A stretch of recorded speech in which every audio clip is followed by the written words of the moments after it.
welcome to the 2018 Anglo-Finnish post-season pre-Christmas end-of-the-year GPRejects World Championship of Drivers podcast special, brought to you by me, Nuppiz, and myself, Rob Dillon. Nice to see you. In this podcast we will go through the season, all its highs and lows, and especially the rejects, of course. We are the GPRejects after all.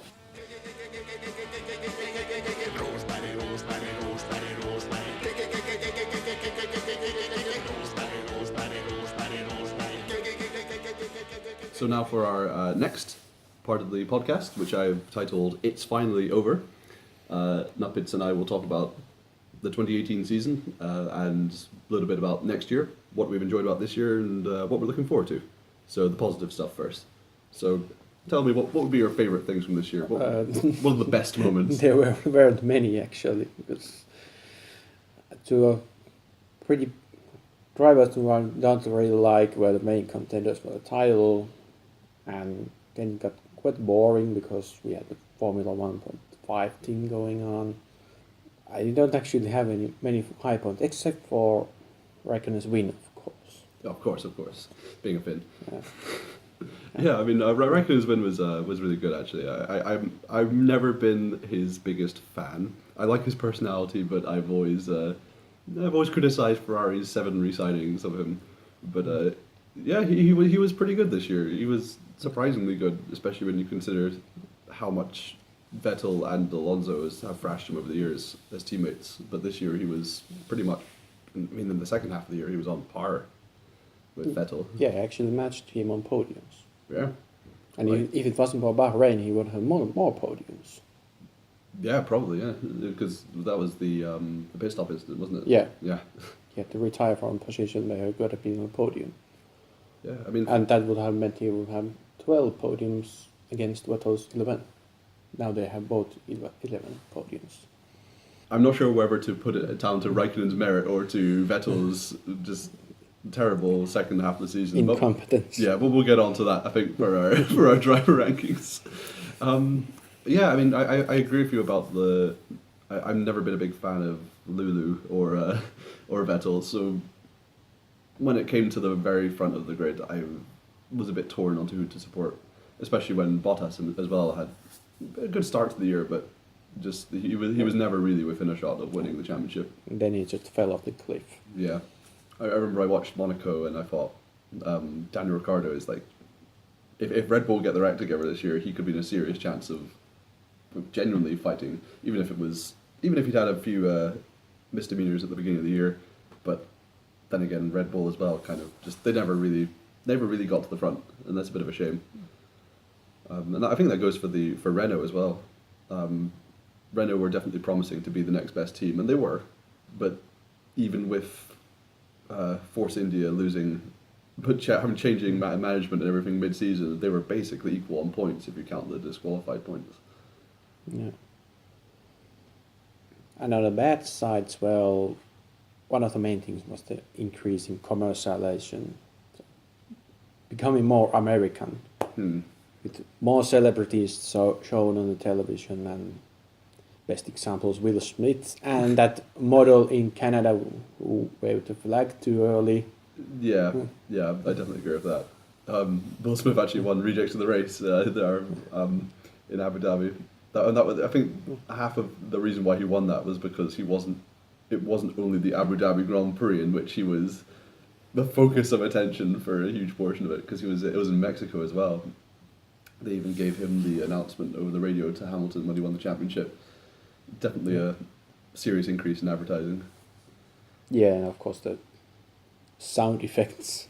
Yes, the sound effects. That is something which I've not really I've never seen a big discussion about it on the forum, but it's something I every now and then bring up, that I forget that they have sound effects now in the Formula 1, and then when the race starts and then those lights start making the Mario Kart noises, and it's very, very surreal. I don't know if that's something I'll ever get used to. And because they left it so halfway, because if you want to have Mario Kart noises, why don't have that final beep when they actually start? Now they just have 5 beeps when the lights come on, and then no major beep when You can't actually start. So what you're trying to say is we should go broke or go home. Yeah. We need either full Mario Kart sound effects or no Mario Kart sound effects. And just some cartoony oh no's when someone crashes. Bernie was talking about shortcuts years back.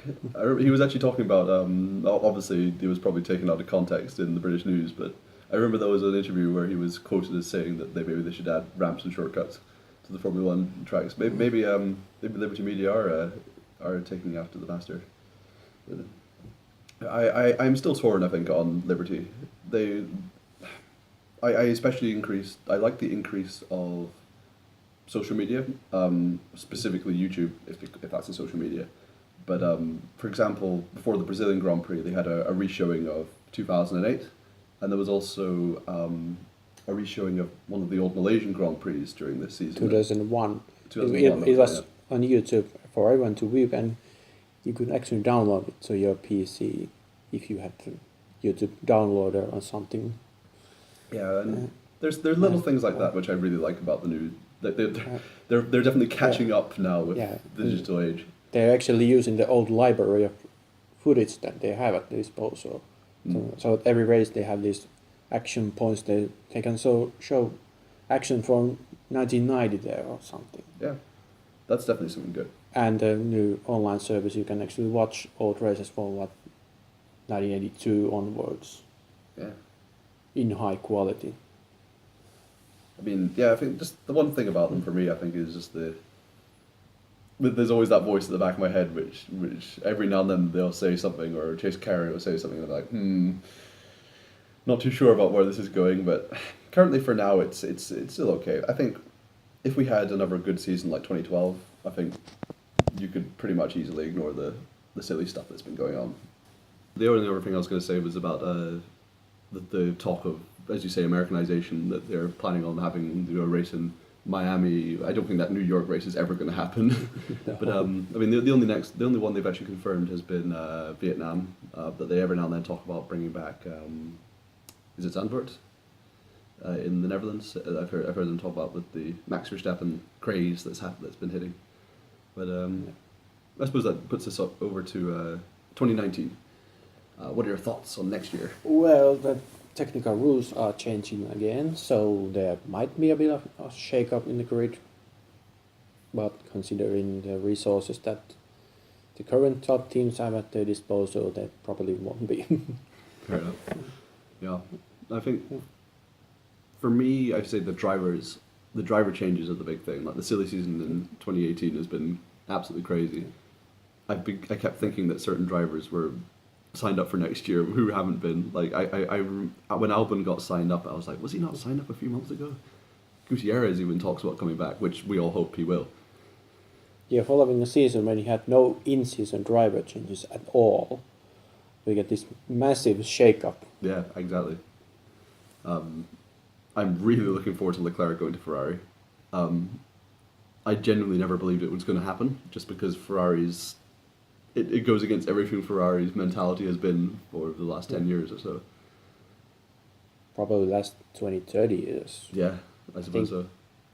Gilles Villeneuve might be the last driver with that little experience to get in the Ferrari. What's your opinion on Leclerc in general? Well, he was among the best drivers this season, and he probably made great things. He became a great driver given time. Next year he'll probably get beaten by Vettel through sheer experience. And of course, now that he has a winning car at his disposal as compared to a car that's like 7th or 8th best. Exactly, yeah. He might be a bit overwhelmed first. But then he might not. It's all open. The crazy thing about it is I was expecting him to be very good because I saw him in the Formula 2 in 2017 and he was excellent. But I simply wasn't expecting it to be this successful. I wasn't expecting him to be in a Ferrari in 2019. So I'm very much looking forward to that. Gasly in a Red Bull. I think he'll do okay, but I think he's maybe a stopgap until the next big thing comes along, because he's good, but I don't think I've seen him do anything madly brilliant. The way Yeah, that, he was spectacular about Bahrain maybe, but yeah, and of course it was quite difficult to assess him this year because Toro Rosso was the Honda test bench, yeah. so they had penalties in every race and stuff like that. So he never got a clean weekend. And of course, the other move is Daniel Ricciardo to Renault. That's definitely probably the most interesting one for me because I was kind of hoping Renault were going to be good this year, just one to bridge the gap between the very front teams and the rest. But also when Ricciardo was announced, I was like, I really like Ricciardo. He's one of my favorite personalities, and I think he's a great driver. He showed it, especially in races like China this year, that like he really is very good, and he's definitely worth the money Red Bull invested in him. But now he's definitely making a gamble, and I really hope people have compared it all a bit to Alonso in that maybe he's making a gamble he shouldn't be making, which might cost him his career, cost him the chance of the championship if Renault really don't make it. But on the other hand, we could have gone elsewhere because Yeah, Verstappen is the new Red Bull wunderkind. yeah. Definitely not to McLaren. No. But that's where Sainz is now going. Now he's the number one driver. I have no idea what that's going to be. I don't think because next year's changes will be related to the chassis, and this year showed that McLaren's chassis just isn't that good. No. Yeah, they definitely left the season with egg on their face. But I think we'll talk once again. I think that's us going into our reject rankings eventually. Well, we missed one major Of course, driver go ahead. change. Kimi to Sauber. Oh yes. Now he's in an environment where he doesn't have to succeed. He's completely free doesn't have pressure, probably less PR work, which he hates. Yeah. It might just be his calling. It'll be interesting to see how he does. Because I really I'm still very torn on how I feel about Raikkonen. I know as a Finn you have a deep felt love and connection to the man, but like I like his personality, but I'm not 100% sold on him as a front running driver. So I would be very interested in seeing how he does at Sauber, because they obviously won't be the best on the grid, and this will be the test which so many world champions always get asked. You know, would they be so good if they were in, say, a Sauber? And now we can actually maybe see that next year with Raikkonen, especially without the pressure on it. And Sauber has improved throughout the season, and there's a lot of resources and a lot of major personnel moving there, so they could improve perhaps to about midfield, upper midfield. And now they have one very experienced driver and another not experienced driver, so they can get opinions from both sides. Yeah, it'll be definitely an interesting lineup for next year, that's for sure, especially with Giovinazzi coming. Okay, should we move on to our reject? Yeah.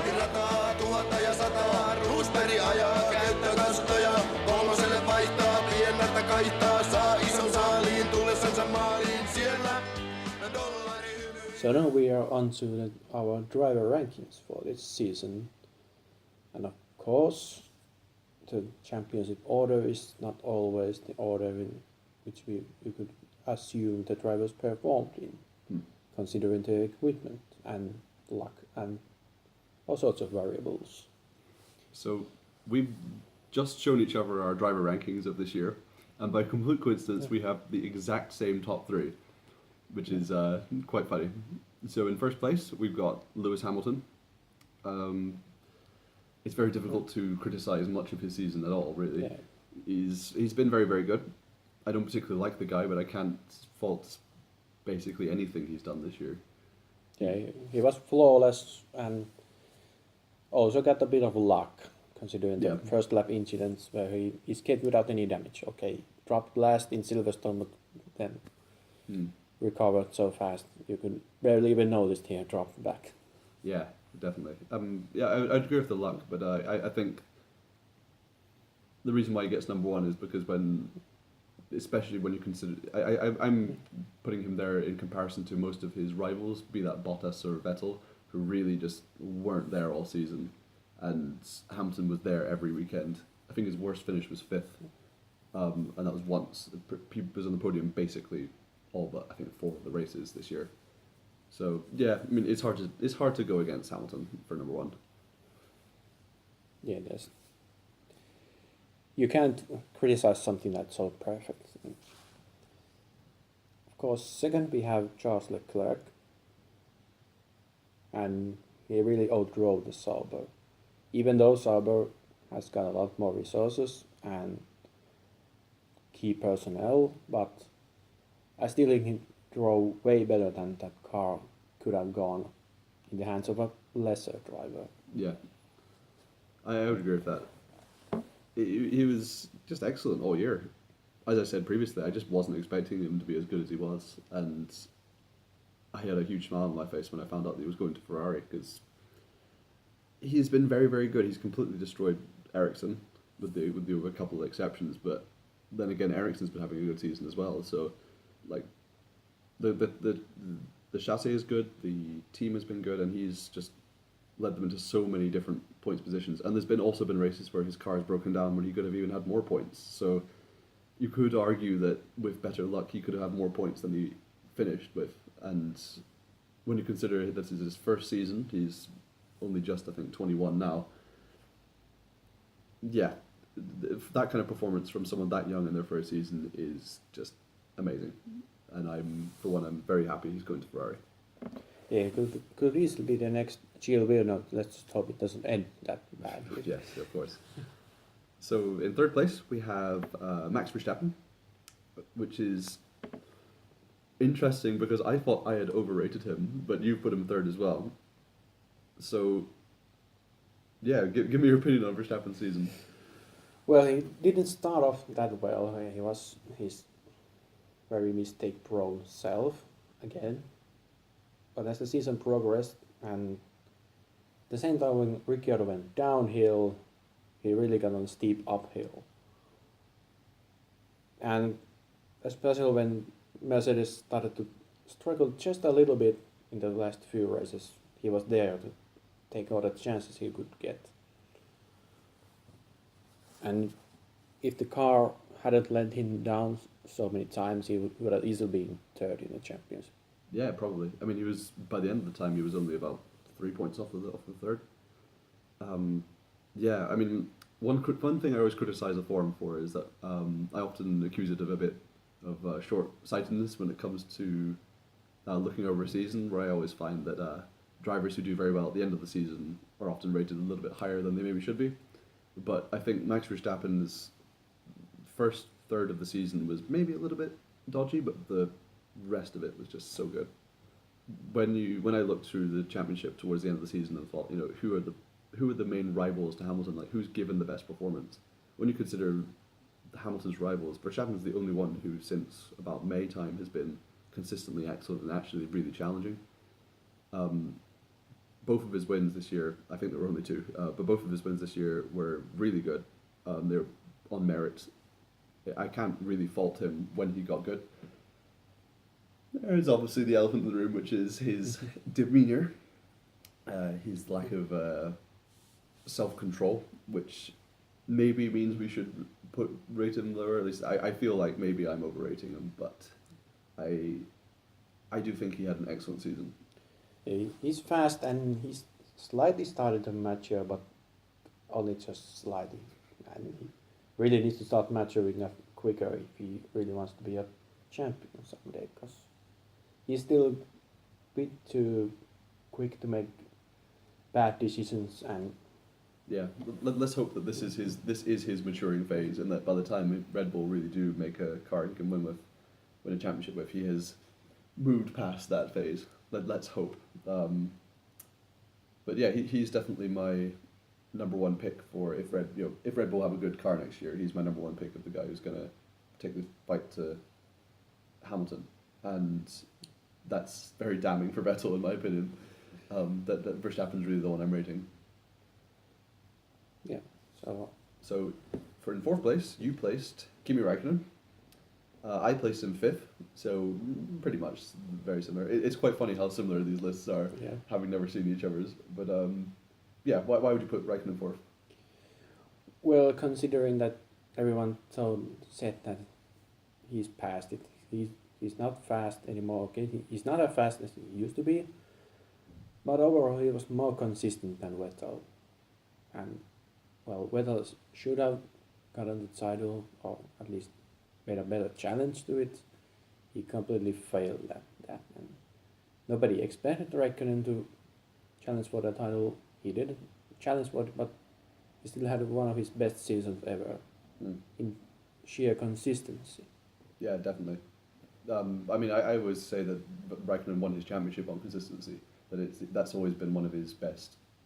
That's always been one of his strongest suits. That even if he's not been winning every race, he's been coming second or third, and just the points hauls have always done him well.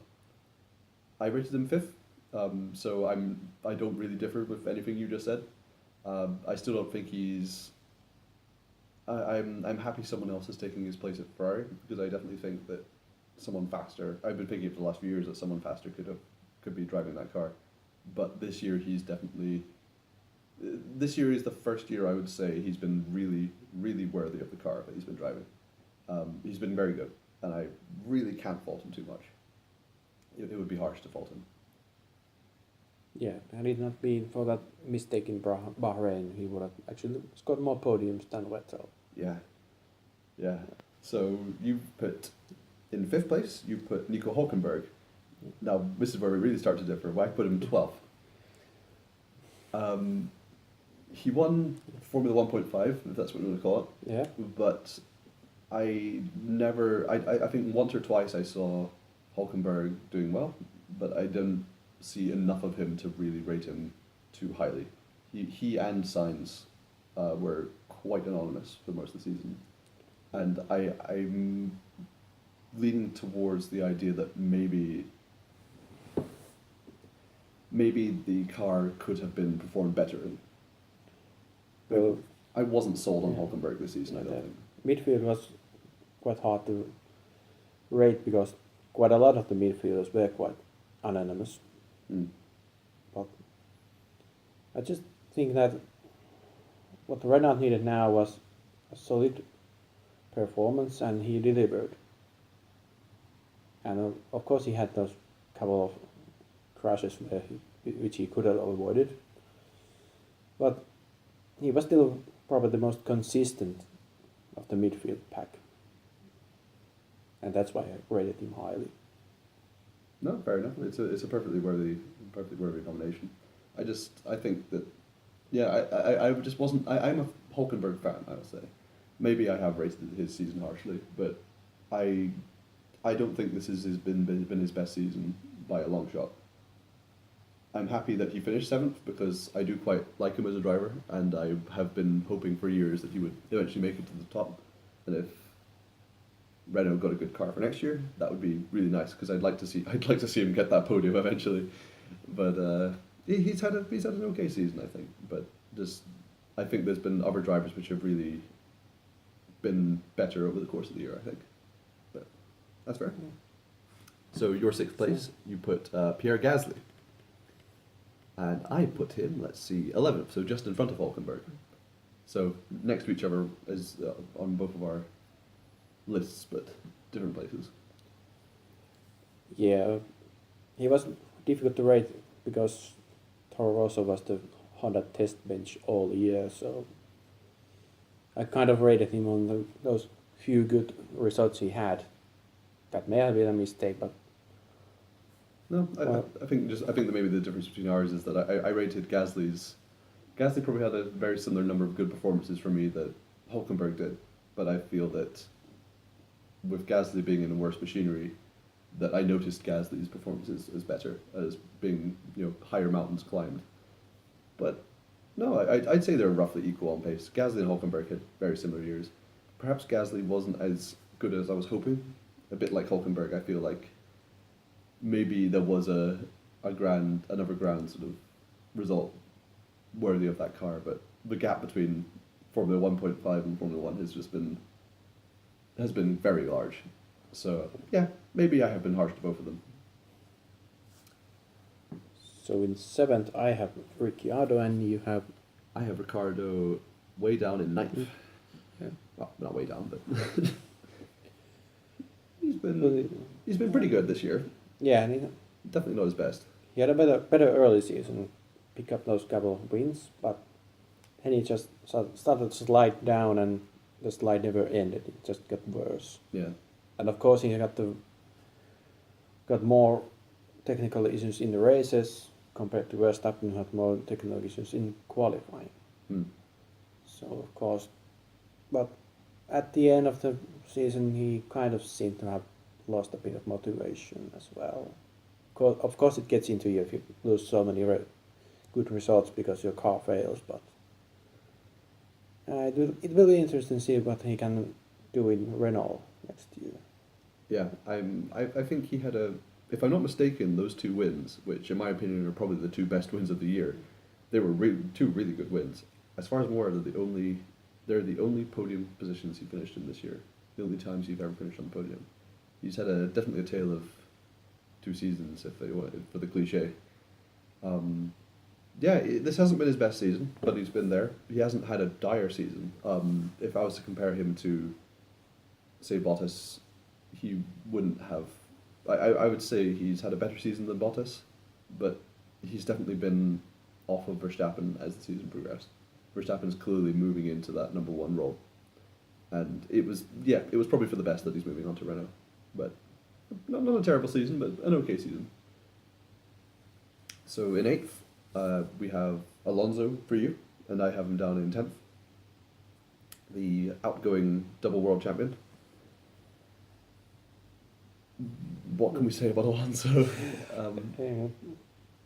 Early on, he just tried to make the best out of what McLaren was, because it became so clear that McLaren wasn't bad just because of Honda, but it was because they themselves were bad. Yeah. I mean, there was a false hope actually, but I think Alonso's season is very similar to Ricciardo's in terms of the pace, because Alonso, I think, finished in the points the first 5 races, and his first finish was a 5th. And I remember when I saw that, I was like, oh, McLaren are back, Alonso's back, Alonso's going to be on the podium this year, and just, no. It started off okay, and then when the other teams got their act together, Alonso lost his motivation when he realised he was having to desperately fight for that 10th place. Yeah, McLaren never actually developed from the beginning of the season. They just started to fall off. Everyone got ahead of them. They had those couple of good races at the beginning of the season, and then they just fell off the map. Yeah. He was the king of Formula 1.5, if that's what we keep calling it, for a little while towards the beginning. Because he was putting in good results. But not his best season, but then again, that's a harsh thing to say, because he hasn't been in really good machinery in a while to really give him a fair rating. But he's leaving Formula 1 now, and it's a shame, because it would have been nice to see him get on the podium again. Or even being in a good car again. a car able to get into the points without too much effort, but that's too much to hope for. I'll miss Alonso. I do like him. I was a bit sad when he didn't win 2012, but yeah, I wish him luck in his next endeavours, whether that's in IndyCar or solely in Le Mans. So, Nins, I have Magnussen, and you have... I have him in 6th, so I think this is the first one I'm rating him higher than you are, actually, that we've spoken about. I think Magnussen had a great season. He almost won best of the rest, actually. This is maybe the best season I've seen him have, with the exception of his debut year in 2014, which I thought he was very unjustly fired from McLaren, or benched. I thought this year he was really good. Haas had a better car this year, and he really was the team leader, in my opinion. Grosjean was not the team leader this year, whereas Magnussen was consistent. He was what Hülkenberg and Gasly were at times all season. He really was, in my opinion, the consistent midfield driver, always getting in about 8th or so in the race in, race out. Yeah, definitely. Well, his behavior is much like Verstappen. He doesn't really make any new friends. No, maybe not. On and off the track, but he did his job what was given to him. Score points, you're in the midfield, you don't compete for podiums, but please don't crash the car as often. And he did that. Yeah, he's been very dependable, unlike his teammate, but we'll get onto that. Yeah, no, I liked Magnussen. There was a little voice in my head that when Ferrari were announcing that basically that Raikkonen wasn't going to be staying on another year, there was a little voice in my head which was hoping that Magnussen got even one shot, just even if he was an interim driver before Leclerc got in. It would have been nice to have seen Magnussen get that seat, but oh well, he's had a good season. So in 10th place, you have put Sergio Perez, and I put him 8th. This is also a driver, I think, who's just... We spoke about before we did this recording that there's a number of drivers somewhere in the middle who have they've had okay seasons, yeah. But it's hard to talk too much about them other than say, it's been okay. Yeah, he had one podium through luck, but most podiums are through luck in the midfield, especially these days. That's quite a bit of a roller coaster. The Force India performance varied quite a lot between each weekend. Sometimes they were the best midfield team, sometimes they were on the 15th and 16th position. It reminded me of Williams of the last few years, actually, when they would just turn up to Monaco and finish 17th, and then the next race they'd be on pole position, and it's just like, what? Completely crazy pace change. Yeah, no. Of course, those clashes with Ocon are never good, because it's your teammate and you're taking away valuable points, especially for a team that had to go through an ownership change and lost the majority of their points because of that. So yeah, I don't think he's ever going to get to a top team again. Mm. If you consider 2013 McLaren a top team. Just barely. Yeah, we can probably talk about Ocon and Perez in the same sentence, because you put him 11th and I've 10th and 11th for both of them, and I've put them 7th and 8th with Ocon in front. I would say Ocon had the better season, not that he had a hugely better season, but he was definitely the more reliable and dependable. Ocon was always bringing in the points, and Ocon... The good thing about Force India's lineup is they have two very dependable drivers. I mean, Perez, when he first started off, was like never crashing. He had very few retirements, and he was always dependable. And now Ocon is almost the new Perez in that sense. And I'd say Perez had higher highs, but he definitely had lower lows. And Ocon was the more dependable driver for me. But Perez... You say podiums are always luck for the midfield, but Perez has had a lot of podiums. He's often one of the podium finishers in a season, even if he's in a Force India. And to me, that's to me that's a sign that he is very good. And although he hasn't had the best season, I'd say he's had an average season for himself, probably. Though he could have done it better with a few less real mess ups, like in Singapore, where he quite rightly got rejects of the race. I would say Ocon had the better season, even though I do like Perez. No disrespect to Perez, but I would put Ocon first. But you would put Perez first. Yeah, it was very small difference. I was basically almost through a dice, it seemed. They were quite evenly matched. Okay, well, next one we have another big difference. You have Sainz Jr. in 12th, and I have him down in 17th. And well, this also comes down to the way how we rate the Renault car. I rated both Renault drivers quite harshly, I think. Yeah, you had Hülkenberg in 12th, and actually the difference is quite the same. Yeah, our difference in the we have the same opinion of who was better than whom, but I definitely have the Renault drivers a little bit further down than you do. But anyway, there's not much to be said about his season. Yeah, he got 100 points, and that's it. I don't actually remember any high or low points. Yeah, I can't remember a single thing that Sainz did all year. I really rated him harshly on partly on the basis that he was completely anonymous. There were lots of big things being promised from him moving to Renault, and he was there. This will be one of the most anonymous stints of 2018 for me, is when people go, oh yeah, do you remember when Sainz drove for Renault? I'll go, nope. Because he's moving on to McLaren for next year as the next sort of lead driver, and good on him, because I think he's an okay driver, but this season he wasn't terrible. I just don't remember a single thing he ever did. He was really bland. Let's say that. So big difference. This is probably the biggest difference we've had yet. Vettel. I rated him 4th, and you rated them 13th. Well, Ferrari could have won the title this season easily. Well, not easily, because they were against Hamilton, but there was just so much things going wrong from Vettel from the German Grand Prix onwards. Almost everything he could have done wrong, he did wrong.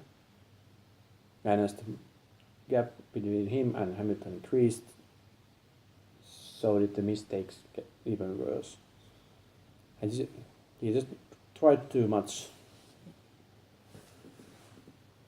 Vettel is a difficult one to rate for me, because I don't want to base his rating solely on the last part of the season, because he began the season easily driver of the year. Well, he won the first 2 races of the season. Hamilton didn't win a race until, I think, race 5, and he was really, really doing well. And although his season did definitely unravel towards the end, maybe I have, looking back on it, maybe rated Vettel too highly, but I think to rate him any lower than, say, 8th would, I think for me that would be a bit of a disservice, because I think he did do very well. Maybe he should have done more in his car. I don't know. I'm torn on the guy, because he's had very high highs and very low lows. Yeah, maybe if the season would have been 1/3 shorter, I would have put Vettel much higher, but Yeah. last third of the season was just so bad, considering how good the Ferrari was, that I just couldn't stand it.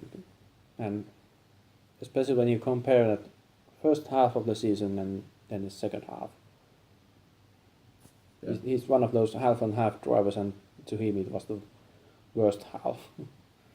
Yeah, I mean, for me, I spoke to a friend about this, and we did come to that sort of conclusion that if I were to be honest and give my honest opinion of who I thought was better, Hamilton or Vettel, as a driver, I would say Hamilton's the more complete driver, at least at this point.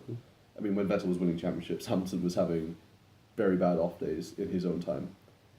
But right now, while they're the 2 championship protagonists, Hamilton is definitely the more complete driver. He's just handling his weekends better, and he's just driving better races, race in, race out. Whereas Vettel had, in my opinion, an okay season. He got second in the championship, though it was, when you consider the number of points that he was behind in by the end, it really shouldn't have been that big a gap.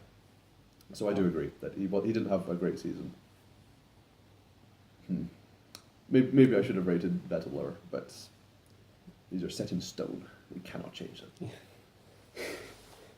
And another big disappointment, you have rated 14th, and I've rated, let me see, 13th, so basically the same, is Valtteri Bottas. Yeah. In the championship winning car, he never really challenged for the win.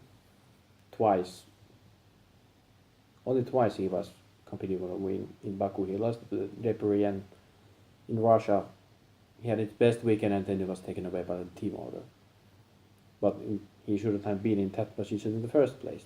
That he needs to give up the place, because the rest of the 19 races he was just not challenging Hamilton as much as he did last year. It's definitely it's very strange, because I remember when Rosberg won his championship, he'd won the final 3 races of 2015, and I remember saying at the time, because Hamilton really wasn't playing his A game at the end, and I remember saying, I was like, well, the thing about momentum is that Rosberg is going to go into 2016 and do really well, because he's just won the last 3 races of the season in a row, and he won the first 4 races of 2016. And I remember saying at the end of last year that when Bottas won Abu Dhabi, I said, well, that's the best thing he can do, because he can go into 2018. He's had an okay season. He finished runner-up, and he or was it third? Sorry, it was third. He finished last year, and he can go into 2018 with his head held high and give it his best shot, and he just wasn't there. He really, with the exception of a couple of races, as you say, he was pretty consistent in finishing like second or third on the podium for the first little while, but yeah, definitely as the season went on, he was just not on the pace. He finished in fifth, whereas Hamilton finished first. He was about 150 or so points off of Hamilton's point score, which is about how many, 6 wins or so. It was a huge gap, and I can't, in good faith, say that it wasn't on merit that he was that far behind in the end. And yeah, I disagree with team orders, but I also agree with your point that he shouldn't have been in the position where he was so far behind in the championship that they were giving the win to Hamilton on that basis. It's a shame because I was hoping that he would do well, and I think he's very lucky to be in Mercedes for next season. Mercedes are probably wiping the sweat from their forehead when they realise that Ferrari have Leclerc coming in, and Mercedes really need Bottas on his A game for next year. Otherwise, Ferrari are really going to threaten to take the constructors at least. Yeah, definitely. And then ending 5 fifth places in a row. That's just. I think this is the furthest. I think we said that this is the furthest that a teammate has been off the championship winner since, I think, Webber when he finished 6th in 2012, and I maybe give Webber a little bit more sympathy than Bottas because that was a crazy season in which everyone was having off days. So yeah, he's had a very bad season in that sense. Next up is Grosjean. You have in 15th place, and I have him down in 18th. Crazy topsy-turvy year. That beginning of the season was just terrible. He lost Australia because of the team failure, the pit stop, but then it took him until Austria, the 9th race of the season, to finish on points. Yes. And kind of that crash in Baku, that was just so terrible. Was that the crash where you said that Ericsson hit him? Yeah. Yes. Behind the safety car. Behind the safety car, yes. On his own, warming his tires, and boom.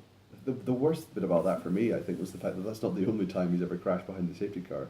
If you remember, it was Hungary in 2014, I think it was, when he was driving for Lotus. He also crashed behind the safety car. And that's not something you should ever do twice. This is not something you should ever do once, never mind twice. But yeah, Grosjean had a really bad beginning of the season, and even though he did get a bit better and more consistent, at best he was on the level of the other sort of midfield drivers. And when you compare him to people like Gasly and Hulkenberg, who were in machinery of they were the sort of drivers in other midfield cars, none of them had the low points that Grosjean really had, in my opinion. Grosjean is another person who should consider himself quite lucky to have a seat for next year, because I think had Leclerc not been snatched by Ferrari, I think that he might have been moving to Haas, and I think Grosjean was going to be the one to go rather than Magnussen. Magnussen definitely had the better year. That was one of the most, maybe in my opinion, I would say that was one of the biggest gaps in driver performance, I think, between teammates this year was Haas. Maybe not on paper, maybe the results showed us a little bit closer than it was, but just from my own perspective, I'd say that Grosjean had a bad year. So the next driver is Stroll. Good old Lance Stroll. Yeah. I have him as 15th, you have him 16th. Quite the same. He did what he could in his machinery. Yeah, the Williams was just absolute turbo car. Yeah. I mean, I rated him above Grosjean because Stroll, to me, didn't have the terrible period that Grosjean did. That then again, you couldn't tell if Stroll did. I mean, he was okay. He and Sirotkin, I'm tempted basically to rate the same rating because I feel like they were there, and Stroll had just one bad moment in Montreal and that crash with Hartley. Oh yes. I suppose that was completely his fault. But other than that, he was just too slow to do anything. Yeah, he's. That car was too slow for him to do anything. I keep wanting to call Stroll a reject, but I remember he was on the podium last year, and so it was always very strange to see him as a driver who's moving to Force India next year in probably, hypothetically, say like the 5th best car on the grid, and I have no idea where he's going to be on the grid next year in terms of pace, but this year I find it's difficult to rate him, I think. Yeah, the Williams was just so far behind everyone else that both the drivers are so difficult to rate in any way. Fair enough. Next we have Ericsson, where you put him down in 17th, and I put him up to 14th. He had maybe the best season by Ericsson standards. He had his Maldonado 2015, where he finally put together a consistent, mildly consistent by Ericsson standards, kind of points haul. He was definitely outpaced because he's not as good as Leclerc. But there were a couple of weekends, I would say, where he was on the pace. Yeah, or so. It's Leclerc.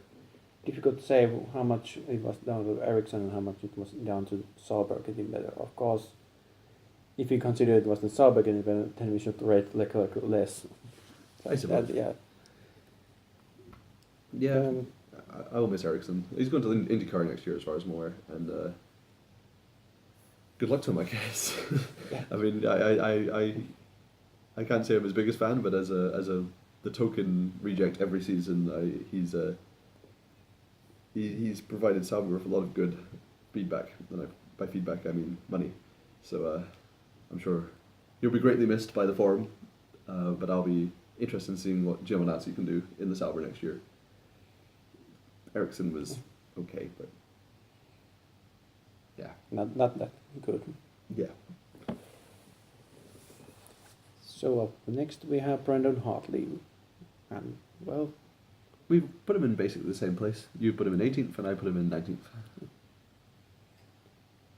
nobody really expected anything from him, and well, pretty much nothing happened.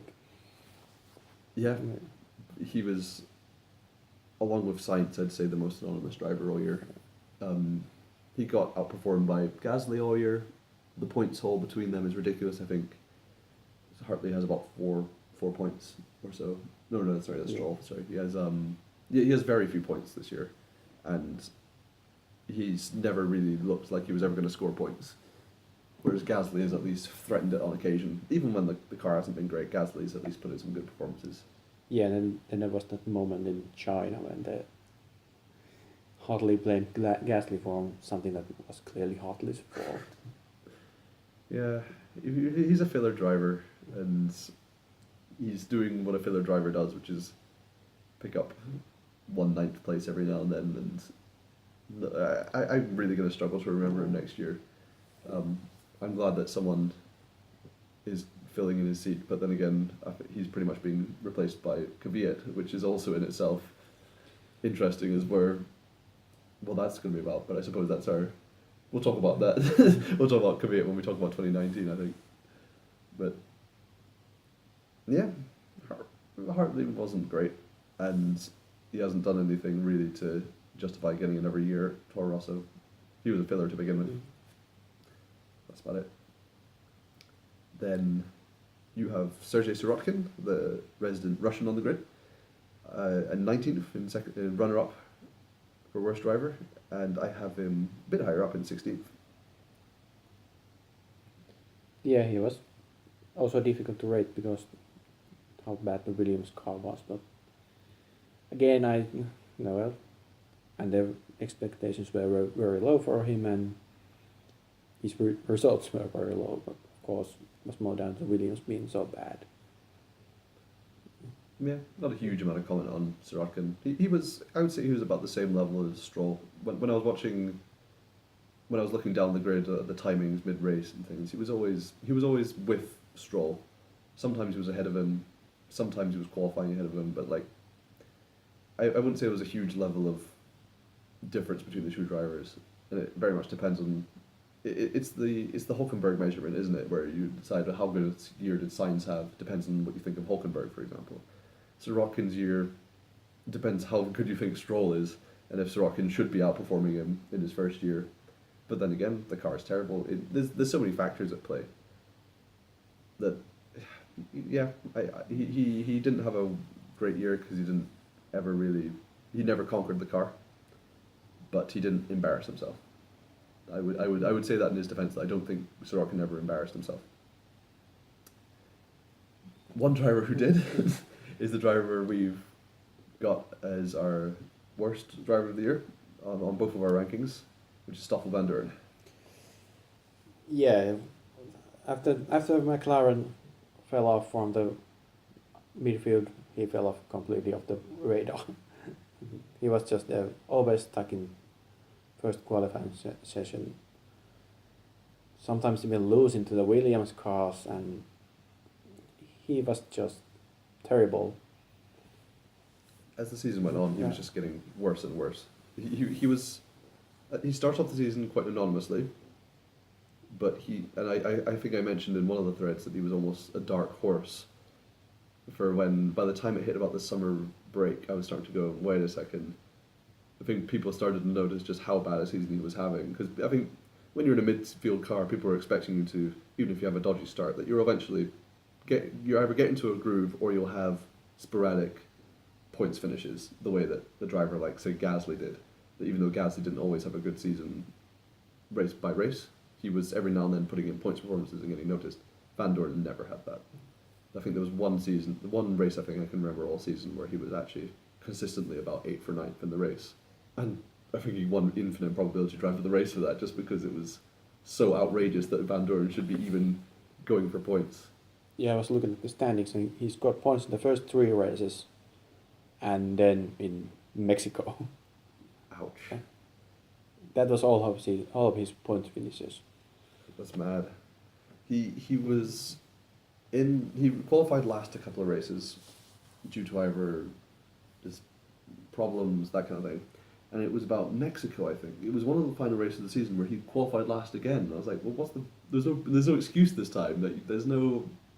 You can't make up an excuse every time he qualifies last or he has a bad race. And I don't dislike the driver, but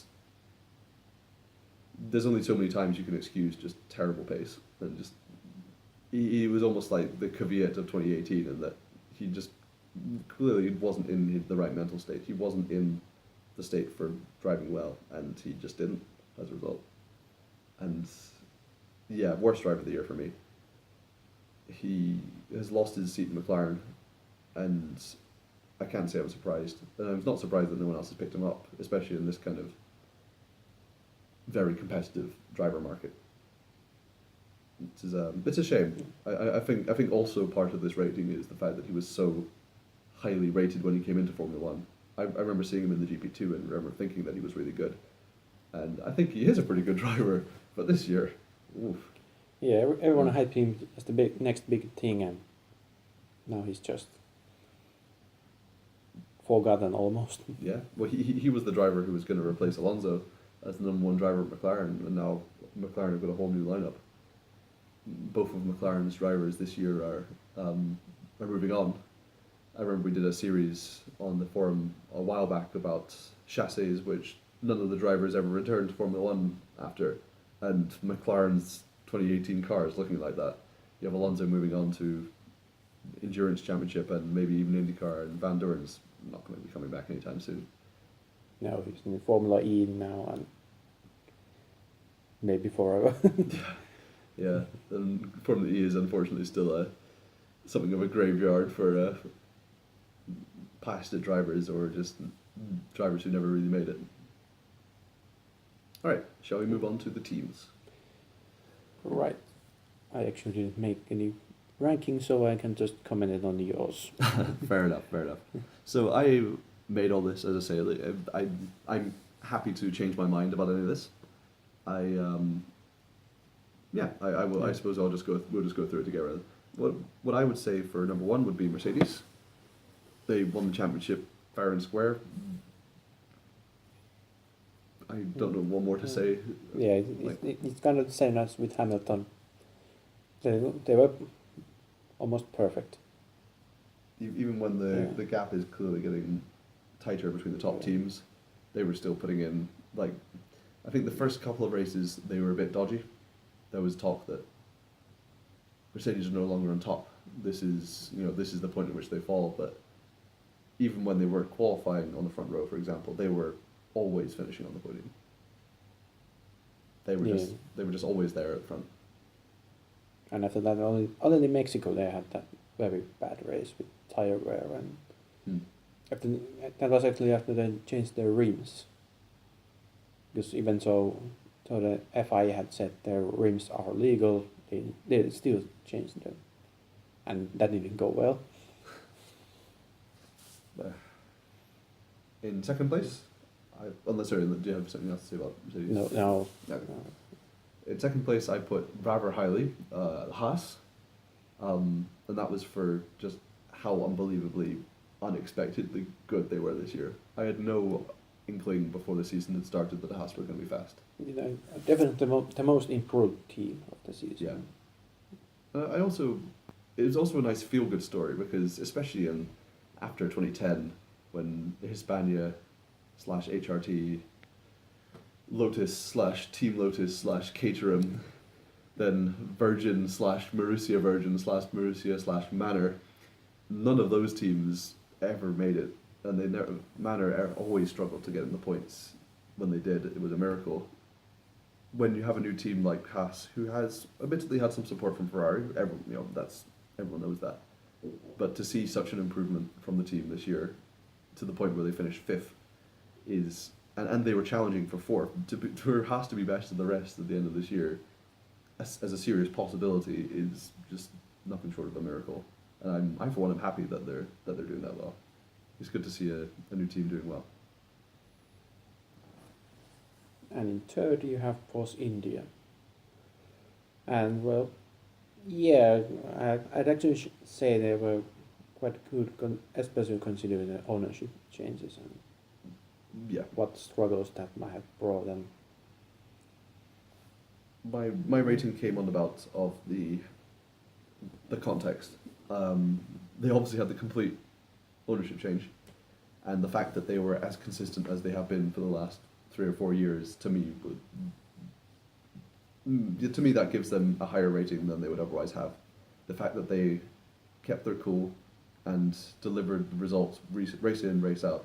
I mean, there were jokes on the forum after they changed in Belgium to Racing Point about a new team doing so well, and I think a lot of us, I'm speaking for other people here, but I think it would be fair to say a lot of people expected their pace to drop as the season went on, especially with all the changes going on in the team. But they didn't. They were fast all season. They were good. They were excellent all season. In fact, they were, like Haas, challenging for best of the rest. And that alone that to me gives them third in the championship. Fourth, I put Ferrari. It was that was a difficult one because they were very good this year.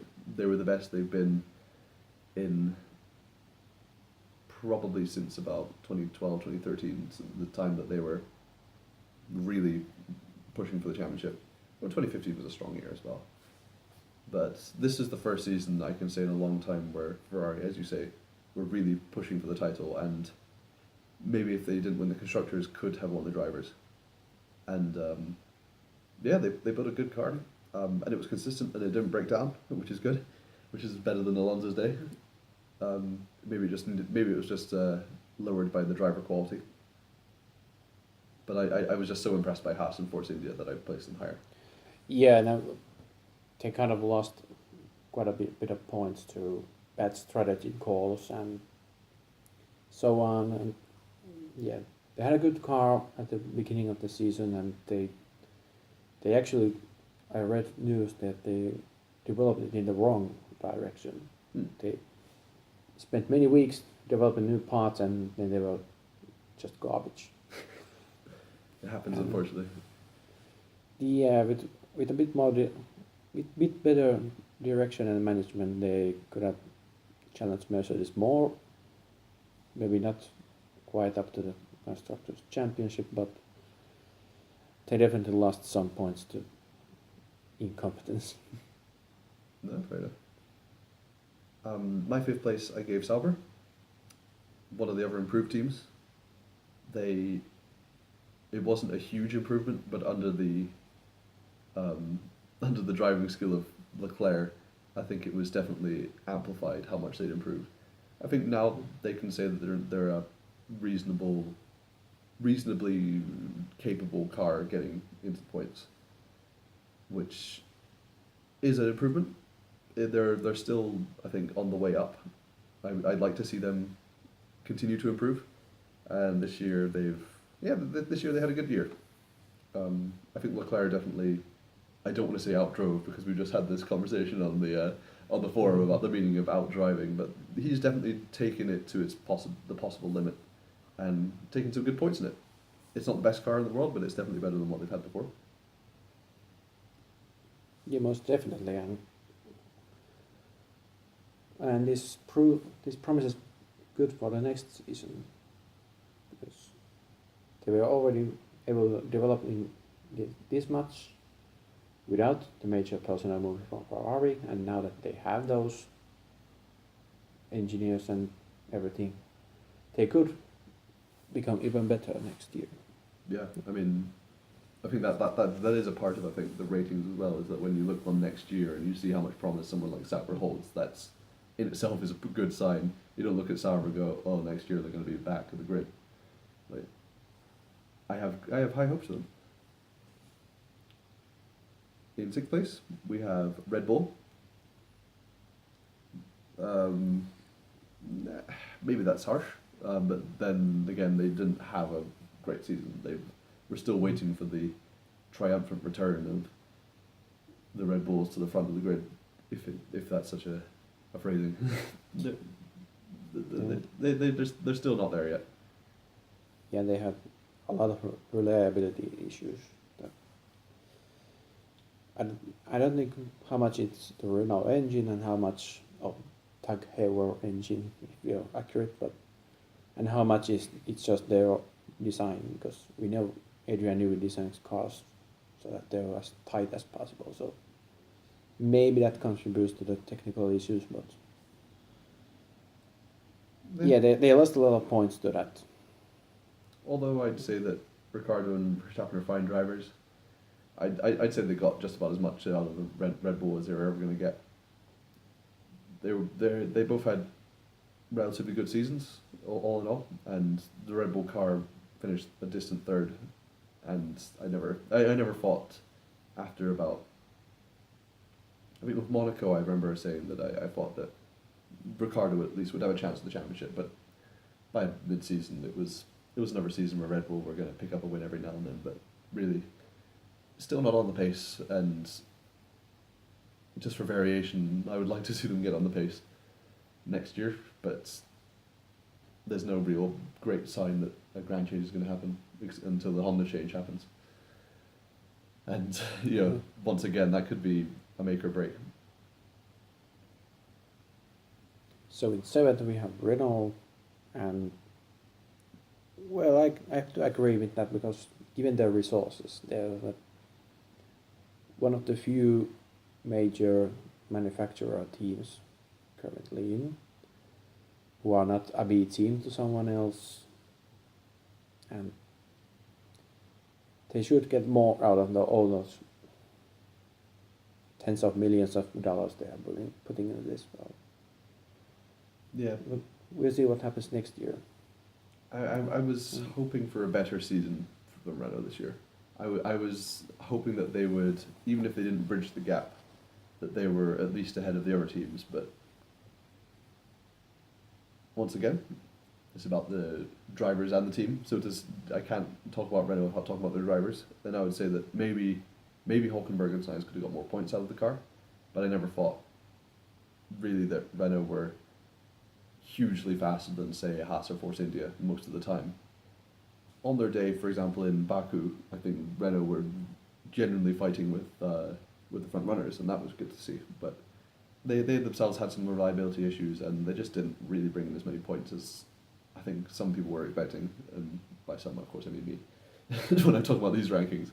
So, yeah, they had an okay season, and I'd like to see Renault improve. But this year they got 4th, but then again, they were very much expected to get 4th, and they didn't rise beyond that expectation in any significant way. In 8th, we have Toro Rosso. mainly because they did better than the bottom two. I gave them 8th because they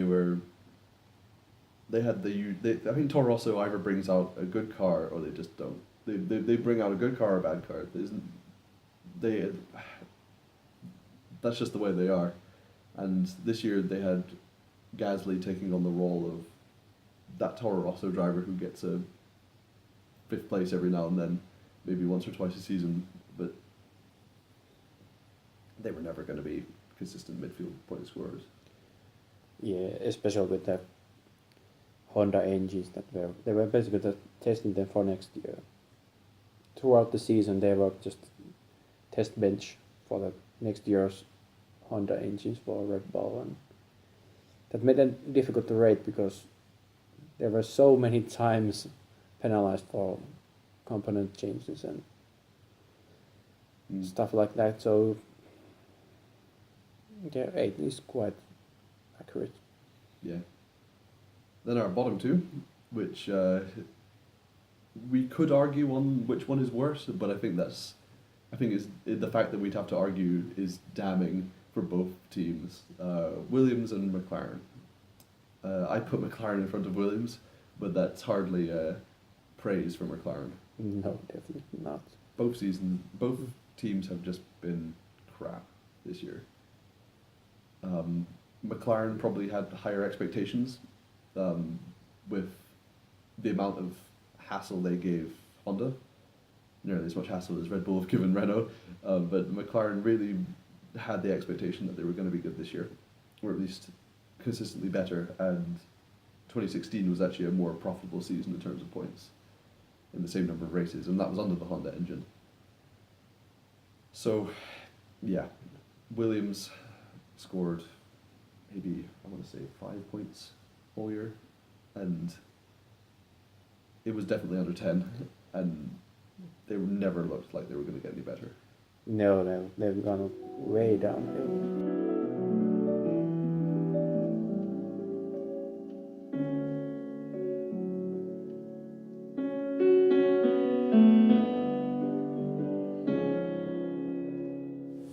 So we're on to the Reject of the Year podium. The one and only award that matters. Dun, dun, dun. So, our opinions aren't the opinions of the website. All relation to real life figures is completely coincidental. These are just our own personal Reject of the Year podiums, basically.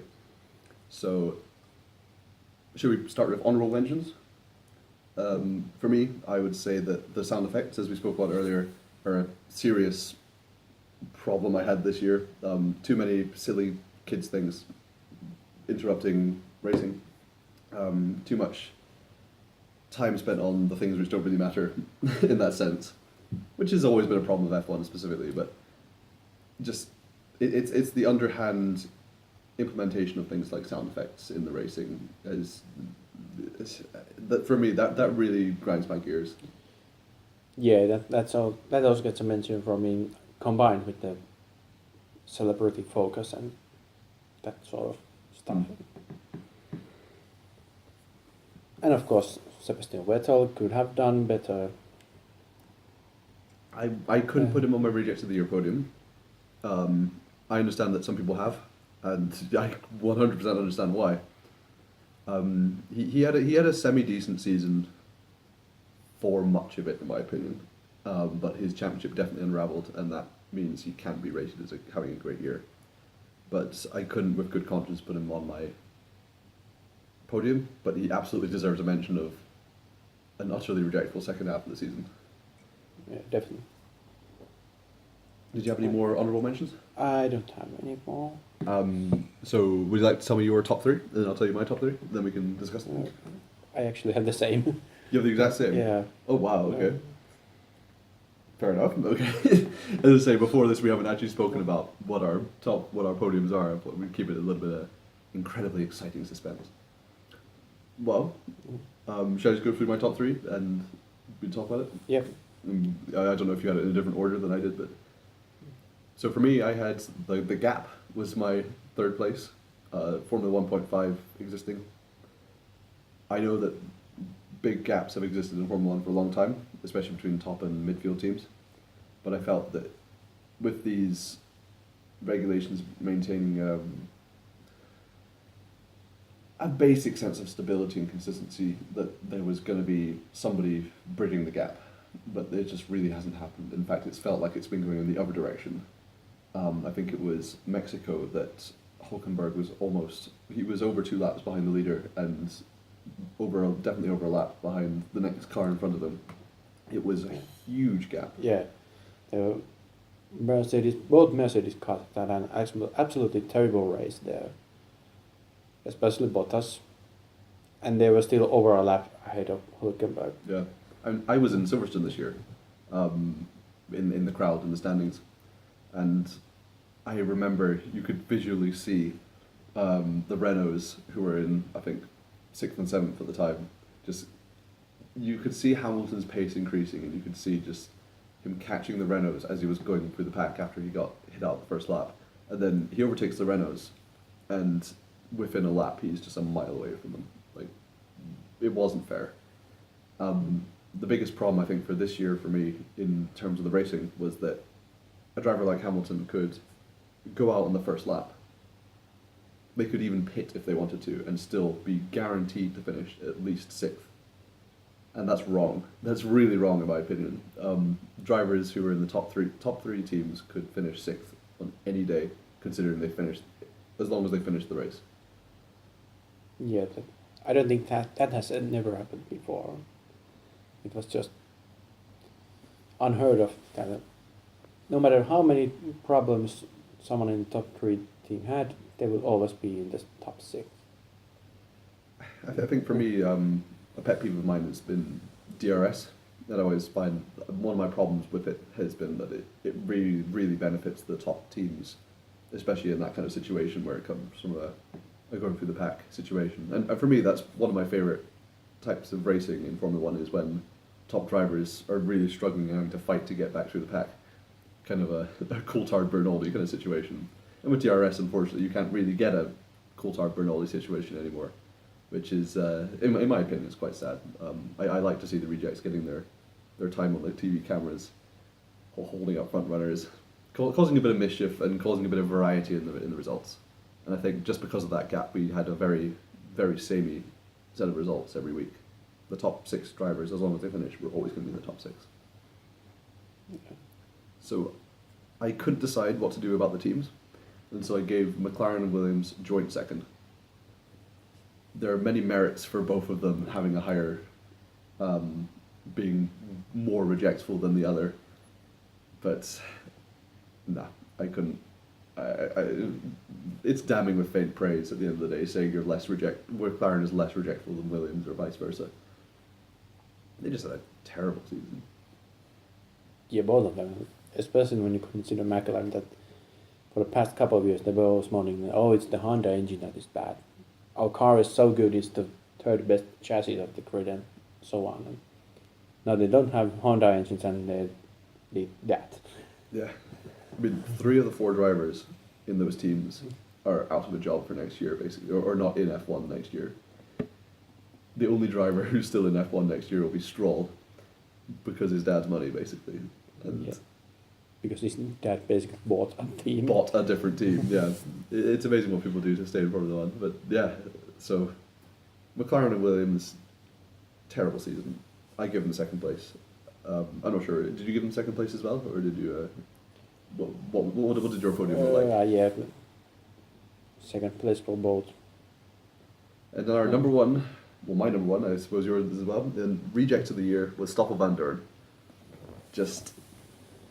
We've spoken about Van Dorn already. I think there's not too much more to say. I'd say, but he will leave F1 as a reject, and after 2 full seasons in that car, I would have expected him at this point to have at least won, for example, a 6th place. It would have been nice to have seen him get even a little bit on the way to unrejectify himself, but he's had a Kvyat-esque season, and that's not a good thing at all in any way whatsoever. I can sympathise with him, but I can't say in any good conscience that he's had a good season. yeah, there's not much more to say about him. It was just so bad, and you consider that he never beat Alonso in qualifying. Yes. Okay, it's Alonso, but most of the drivers can beat their teammates at least once. He never did. And would you say Alonso was operating at his best this year? Not in the latter half of the season, especially. I think that's the damning thing. I think is the fact that Alonso really did lose his motivation. I think this year. Okay, I think Alonso's had problems with his motivation for the last few years, understandably, but this year, yeah, Van Doorn absolutely should have outqualified Alonso once. I hate to say that that's a tall order, but no, Van Doorn has had a almost unforgivably bad season, and I sympathise with the guy, but not enough to say that he should have another season. All right, well that's our reject of the year podium. We have the Gap, Williams and McLaren jointly, and Stoffel Van Doorn as our number one candidate. And then we should move on to the drivers who were rejects at the start of the season, and the one driver who managed to escape rejectum. Yes. So here we are talking about the class of 18 and therefore the class of 19 as well. We're going to the rejects because that's what this actually should have been about this entire time. We started off this year with 6 rejects. We had Sirotkin, Hartley, Gasly, Leclerc, Ericsson and Van Doorn. And one of them unrejectified themselves. Only one unrejectification this year, and that was Gasly with his 4th place in Bahrain. Which means that Gasly is not a reject, but Charles Leclerc is. Should it be Pierre Gasly in that Ferrari seat? That's the question we're all asking. I guess it's more down to the huge gap between the top 3 and the rest of the field, because the top 6 was usually locked in, and because rejectification still bases itself on that top 6. So until it was in Bahrain, it was quite a special race, so that's how Gasly got that 4th place, and Leclerc had that 5th place, I think. Was it 5th place? I think Leclerc has 6th place. I think he's. Oh, could have been 6th. Yeah. Yeah. In that equipment that every one of those had, there was no chance to consistently finish in the top 6. Yeah, it's not been very fair on the rejects, especially Ericsson, whom we all know is definitely capable of a podium here and there in a better situation. But so we finished 2018 with 5 rejects, of whom 1 is carrying on to 2019, and that is the amateur, not very hopeful Charles Leclerc. He's moving on to some team called Ferrari. Sirotkin is not signed up for next year. Hartley is going off, presumably back to Le Mans. Gasly is staying. He's being promoted to. He's not a reject. Sorry, but he's being promoted to Red Bull. Ericsson is moving to IndyCar, and Van Doorn to Formula E. So there's only one existing reject from this year who will be carrying on as a reject into next year, and we doubt that he will be a reject for long, being at a Ferrari. It would be very surprising if Leclerc is a reject for very long in 2019. But he will be joined by 4 new drivers. Yes, we have George Russell, Alexander Albon, Giovinazzi, who, well, he still hasn't had a full season, he's only had a couple of races. And then there's Lando Norris. Yes, Giovinazzi has driven 2 races as well as Leclerc has driven a full season, but there will be 5 rejects on the grid next season. Any comment on any of the new drivers coming in? Well, I wasn't surprised about Russell or Norris, but Albon must be perhaps a bit surprising, because it's the first time in this modern feeder series system since GP2 started that all of the top 3 have gotten that Formula 1 seats for the next year. Yeah, that's probably right. Yeah. I guess this signing of Albon just kind of shows how desperate Toro Rosso is starting to get, because they gotten through so many drivers in such a short time that They just have to take what they can now. Yeah, I mean, I'm quite happy for Albon because I mean I agree with you that you could look at this from the perspective that Toro Rosso were very desperate, because they are.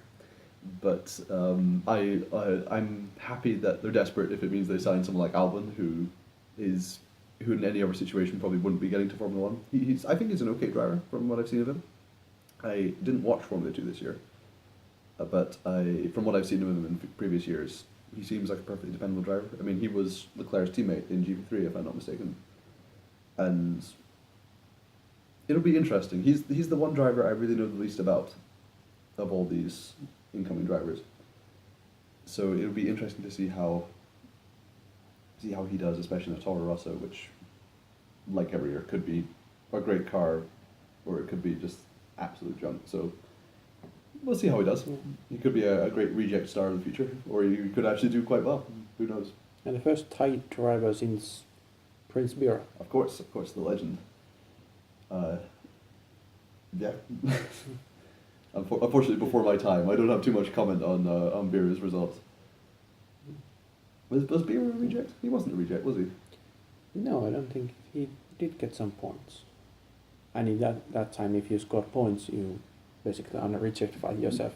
Yeah. They only get to the top 5. Yes, that's probably true. So Russell, I've seen him race in the F2. Is it last year or is it GP3? I've seen Russell race and he was very good. He was definitely the best of his teammates. It was a GP3 I saw him in, and he's a perfectly dependable driver as far as I can tell. A part of me would have loved to have seen Markelov get promoted.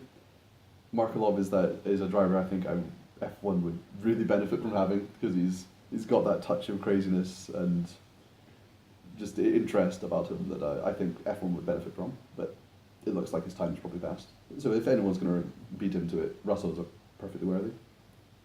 Norris, I haven't seen race this year, but when I saw him in the Formula 3, I can't say I was entirely sold on him. He is fast, but he had the Verstappen syndrome of being very erratic with his performances. He didn't win until I think the penultimate round until the end of the penultimate round of the F3, and I think most people were saying that he really should have won it about 2 rounds previously, just due to mistakes and that kind of thing. But he's on the McLaren Juniors, so let's hope he has a better time of it than Van Doren does. Well, I actually haven't watched the feeder series at all, so my commentary is even. This is entirely speculation. We know literally nothing, but we're going to tell you what we think anyway. And Giovinazzi is the only other reject coming through, and I'm happy he's getting a second chance, because it was a bit of a shame that he had only 2 races in the Sauber last year, and this year he will be coming into, I cannot remember what team. It's Sauber again, isn't it? Yeah, Sauber again, and much better Sauber now.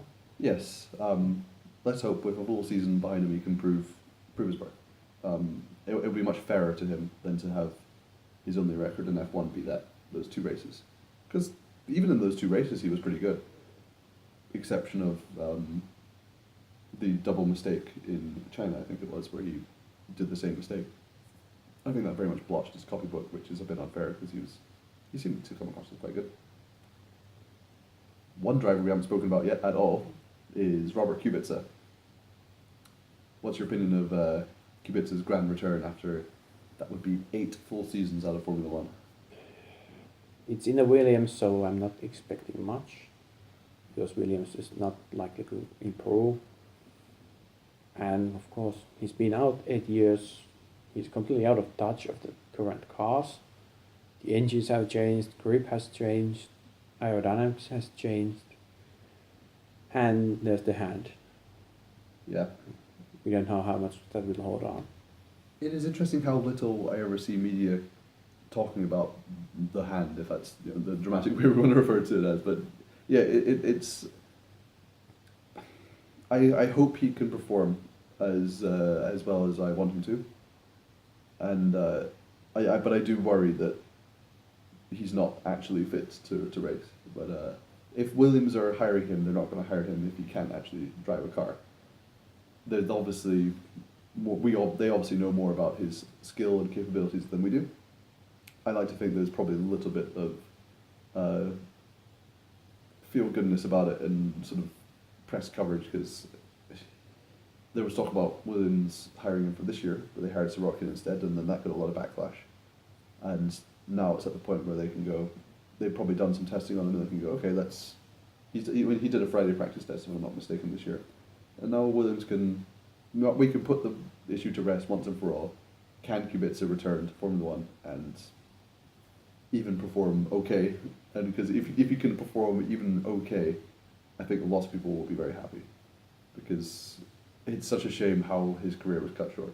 And I for one, am very happy to see him come back. Yeah, or even make the return, that's great. But yeah, it's all mystery. Yeah, it's a mystery, but it's a happy mystery in my opinion. I'm very much looking forward to his return. So thank you, Williams, for bringing him back. And that's the end of our talk about rejects, I suppose.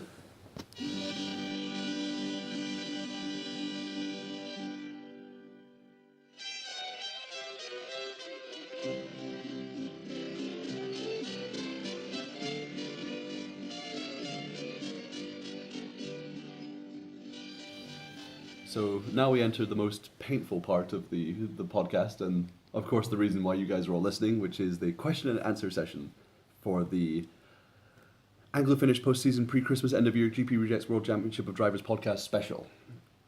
So now the first question we have is to Nuppiz, I'm assuming, on what on earth made you visit Finland in November of all months?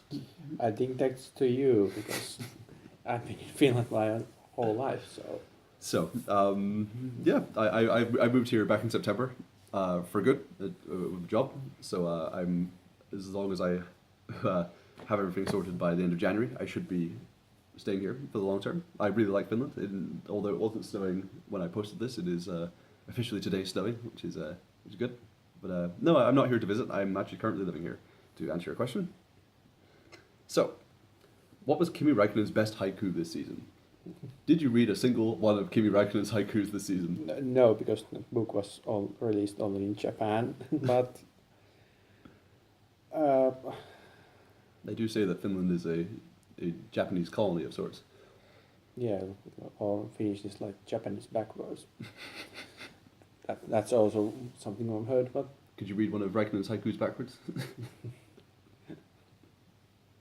No, I don't think so. I actually bought Kimi Räikkönen's his biography, that was released in Finland a few months ago, to practice my Finnish. Of course it's in Finnish, so it's good practice, even though I can't say I understand very much of it. But from what I understand, it's a good read. Why is Marcus Ericsson? Why is Marcus Ericsson? Because Sauber needed money. yeah, they needed feedback. And by feedback I mean money. How many light bulbs does it take to change a Sergei Sorokin? Oof, that is a tricky one. Well, Kubica's head looks a bit like a light bulb, so... In a sense. If you consider that Kubica replaced Sirotkin, so that's just one. That's Kubica's head. Yeah, that's well put. I was going to make some witty comment about Sirotkin the same way, but no, I dodged that bullet. So we need a 2-seater F1 championship. So sorry. I'll edit that out. He whose name should not be mentioned can be a World Drivers' Champion in Formula One. That's not really a question, Biscuits. See, I think we should disqualify that. But that would definitely be interesting. Like they have this motorbike challenge with sidecars. Yeah, like in the Isle of Man TT, for example. Yeah. So how would a 2-seater F1 championship work in terms of driver pairings? Maybe they could have maybe they could combine it with city orientation. So you have a city track, and the person behind you would be the navigator. I was thinking more of a Mario Kart Double Dash idea, where like halfway through the lap, one can fire the items, and the other can sort of, you have Bottas and Hamilton sort of changing position in the car by clambering over each other down the straight. It would also work well with the new tracks having big long straights. It'd be interesting in Monaco though. So yes, I firmly approve of this idea. Get on it, F1. Is this podcast going to be part of the canon?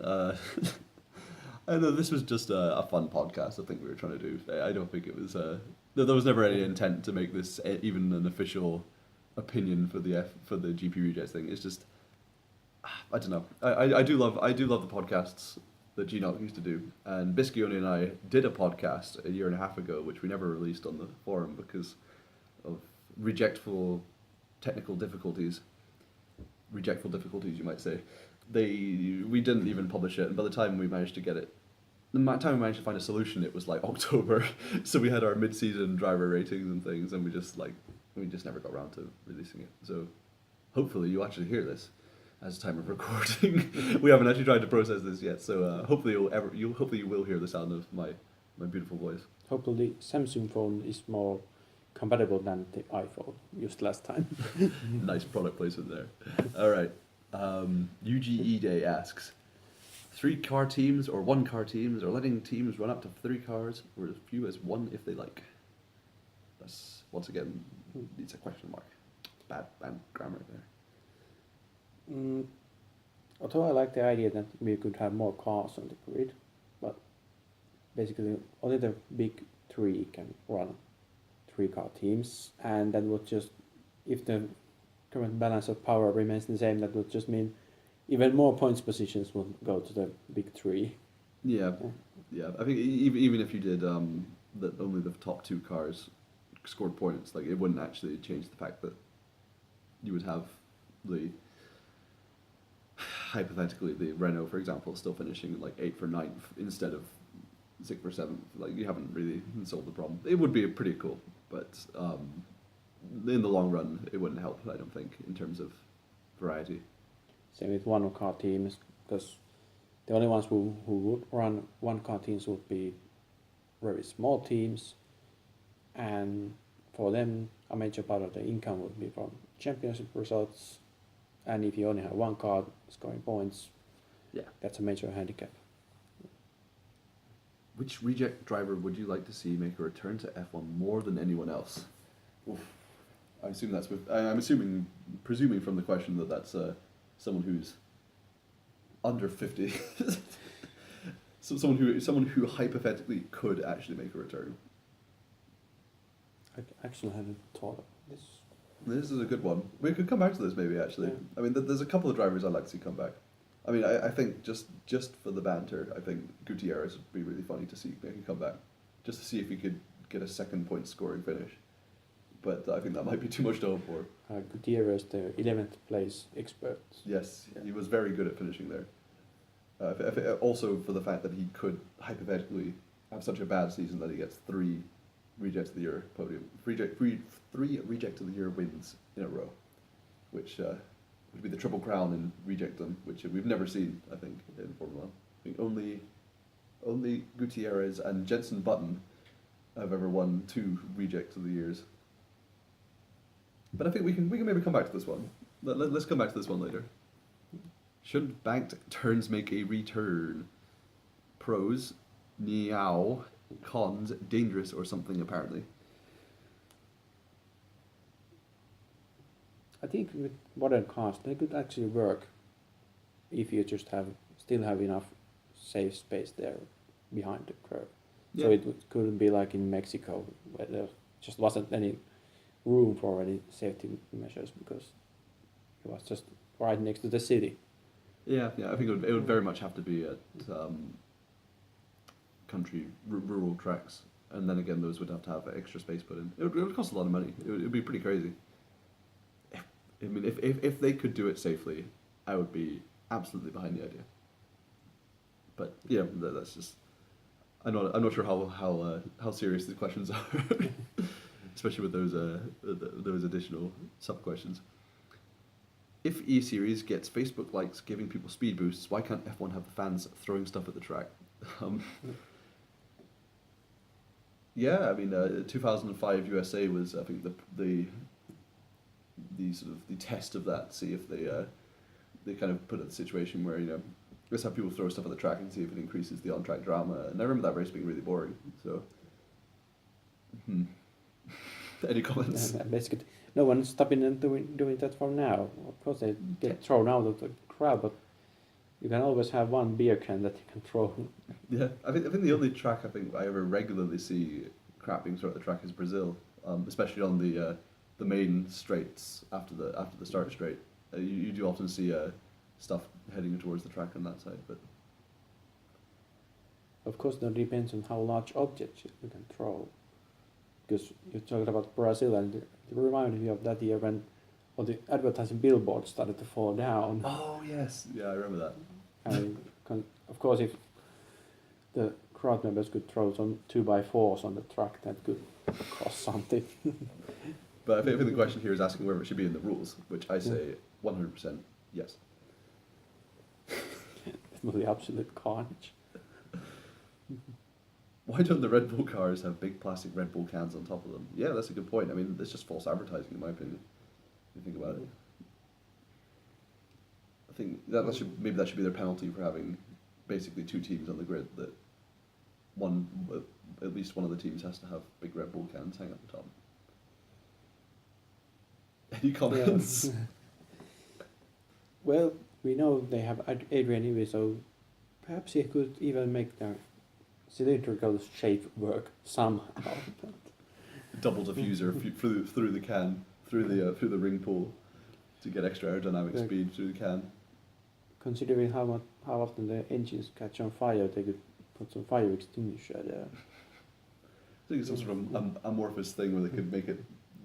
The air intake is actually sort of a hollowed out Red Bull can. Yeah, I mean, yeah, we should petition Horner or Newey to see if he can make an aerodynamically possible Red Bull car with a can on top. What's the most rejectable thing you've ever seen live happen in F1? Oof.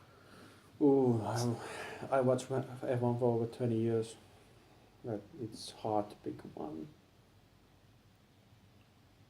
I've watched F1 full time since the beginning of 2010. My first race was Bahrain 2010, which was one hell of a first race to start F1 on. It was a really boring race. The most rejectable thing since 2010, if that's where I'm going to start. I did watch F1 in the 2000s, but not to a full-time extent. The most rejectable thing I can remember was Liuzzi at the start line at Monza, driving completely off the track and taking out 3 cars while driving sideways. It was just so mad and so funny, and that was the only time I think anyone ever noticed Liuzzi all year, and it's like the most famous thing HRT ever did, and it was one hell of a way to get noticed. One consistent rejectable thing that's been on for the past few years. Every time they introduce new TV graphics, they don't work. Yes, that's true. I think it was 2015, and it was like it took them 4 races to fix the TV graphics. Do you remember last name versus last name in Australia? Yeah, but aside from that one time when a cheap course car led the Korean Grand Prix. Yes, that was a good one. Yeah, it was literally a Jeep as far as I remember. It was like there was nothing classy about that car. It was yeah. I think the most rejectful thing I've seen, because I've been going back through the seasons. I've almost finished watching 1994 now, so I've watched 25 years or so of F1 in total. I think the most rejectful thing I can remember is when an Arrows car blew up in Barcelona, and it pulled off at the side of the track, and the camera was panning in on it, and the teammate Arrows was driving up behind it, and its engine was blowing up, and it ground to a halt basically next to the first car. Both cars blew up with the same fault and parked at the exact same part of the track at the same time, and it was just gloriously rejectable. Yeah, that was 98. Yeah. That is, in terms of all the seasons I've seen, even though that wasn't live, that's the most rejectable thing. Yeah, well, the live isn't hyping, so one very rejectable thing that I've seen was when I rewatched the 1991 Australian Grand Prix, which I may have watched live, but I would have been about half a year old, so I don't remember, but just starting that race was completely and utterly mind-boggling. there was like an inch of water there on the track, and they just went, oh wait, let's go racing. Especially when you consider it, compare it to nowadays, where they're very, very, very stringent on cars driving in the wet. I mean, I was watching '94 in Japan actually, and even there, I was watching the whole thing, going, "This would never be. It would never get anywhere near this level of danger nowadays." Not want to go on that rant about back in the old days or thing, but it's crazy when you watch those races in comparison to today. Yeah, and then in the 91 Australian Grand Prix, you had so many cars that crashed on the back straight. You had like 3 or 4 cars there stranded, and they barely waved yellow flags. And there was rain spray all over, you couldn't see anything. You had wrecked cars there, and those who had still carried on just went past without any proper warning. And it's a miracle no one got killed there. Next question. Will Carlos Sainz Jr.'s child be called Carlos Sainz Jr. Jr.? Will the F1 race graphics have to be expanded to include all the juniors in a few generations' time? Is Carlos Sainz a father? A junior a father? Is Carlos Sainz Jr. a senior? That's the first question. Carlos Sainz, a rally driver, was just Carlos Sainz, but well, we have Sainz Jr., but I guess they would just go the American way and put him Sainz third. The third. King Carlos. Yeah. Especially now that we have the American Liberty Media. They're just, a third one with the same name. What about the fourth would be the third junior, maybe? I think that's a situation in which we can agree in all sensibility is probably not likely to happen until about 5 years' time, when the 10-year-old son of Carlos Sainz Jr. becomes a Formula One driver for Red Bull. Will Danny Dyer replace Martin Brundle for 2019? This is all up to you. Does that question mean anything to you No. as a Finn? We'll skip that one. What would a supergroup consisting of Slim Borgud, Johnny Kleiss, I want to pronounce his last name, Cristiano D'Amata and Adrian Sutil sound like? What would they be called? Would they be big in Japan? Well, I know Slim Borgard was a drummer for ABBA. Les was he a trumpetist or something? No, horn instrument anyway. And I have no idea what instrument D'Amata or Sutil played. We are totally not looking this up right now. So before I know that, I can't really say anything. Wikipedia doesn't say anything about Cristiano D'Amata playing instruments, and so therefore I assume he would be on triangle. And insert witty remark about Adrian Sutil and glass-related instruments, the glass organ,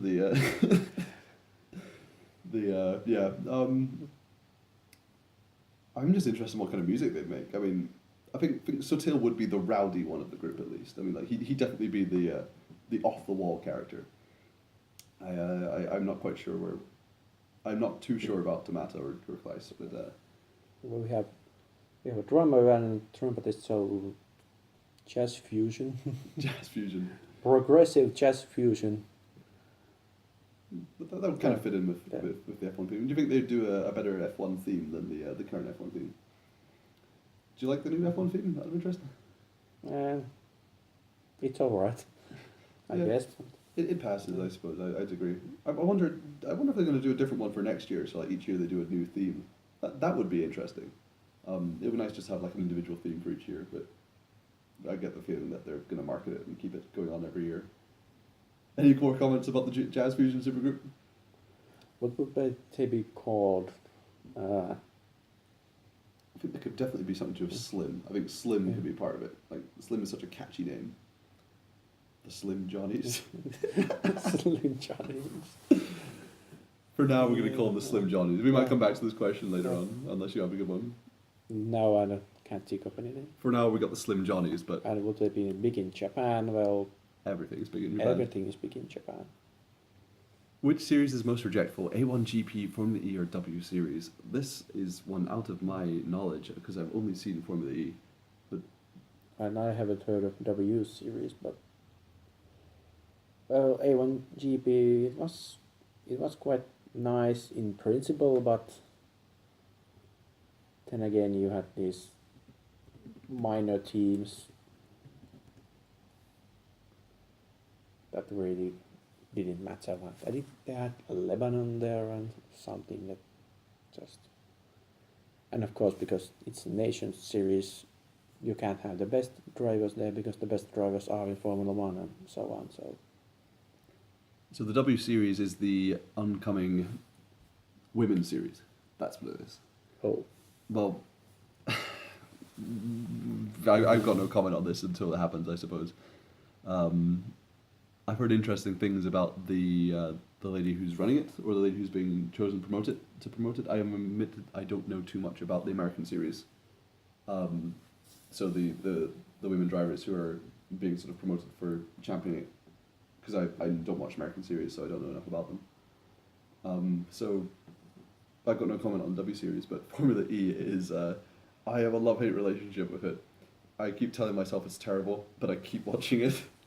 It's something of a guilty pleasure, even for a motorsport fan. It has so many silly things in it, but I do love it. There's a part of me which just loves the silliness of it. My only problem with Formula E is when people take it too seriously. But there's a couple of things in Formula E which people do tell me, oh, it's going to be the future of actual racing. It's like, well, I hope they take the technology and not the rules and the silly little gimmicks, because it's so full of gimmicks. But I've ranted enough about Formula E on the forum, I think, that you can look it up if you so desire. and the W series, but well, I thought it's nice that they encourage more women in motorsport, but I don't think a separate series is the right way to go. I don't know enough about it, to be honest. I actually had to quickly look it up while we were talking about it to see what the W series was. So it's obviously not got much attention. So ask again next year, I suppose, and we'll tell you what our thoughts are on it.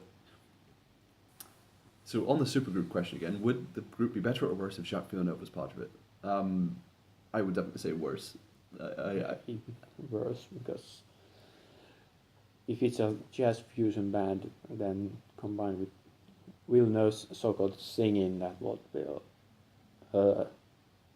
Jacques Villeneuve to me is like Bob Dylan in Live Aid. I think it would be interesting to see him in like a cameo role, like singing one line in a song. But other than that, I think they should keep well away from each other.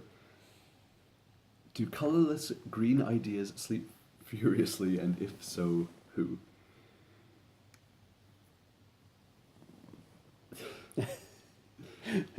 That was Tommy KL. Thank you for asking us that question. You have added many more seconds of awkward silence. Shall we go to the next question? I think it must have one before. Oh, did I miss a question there?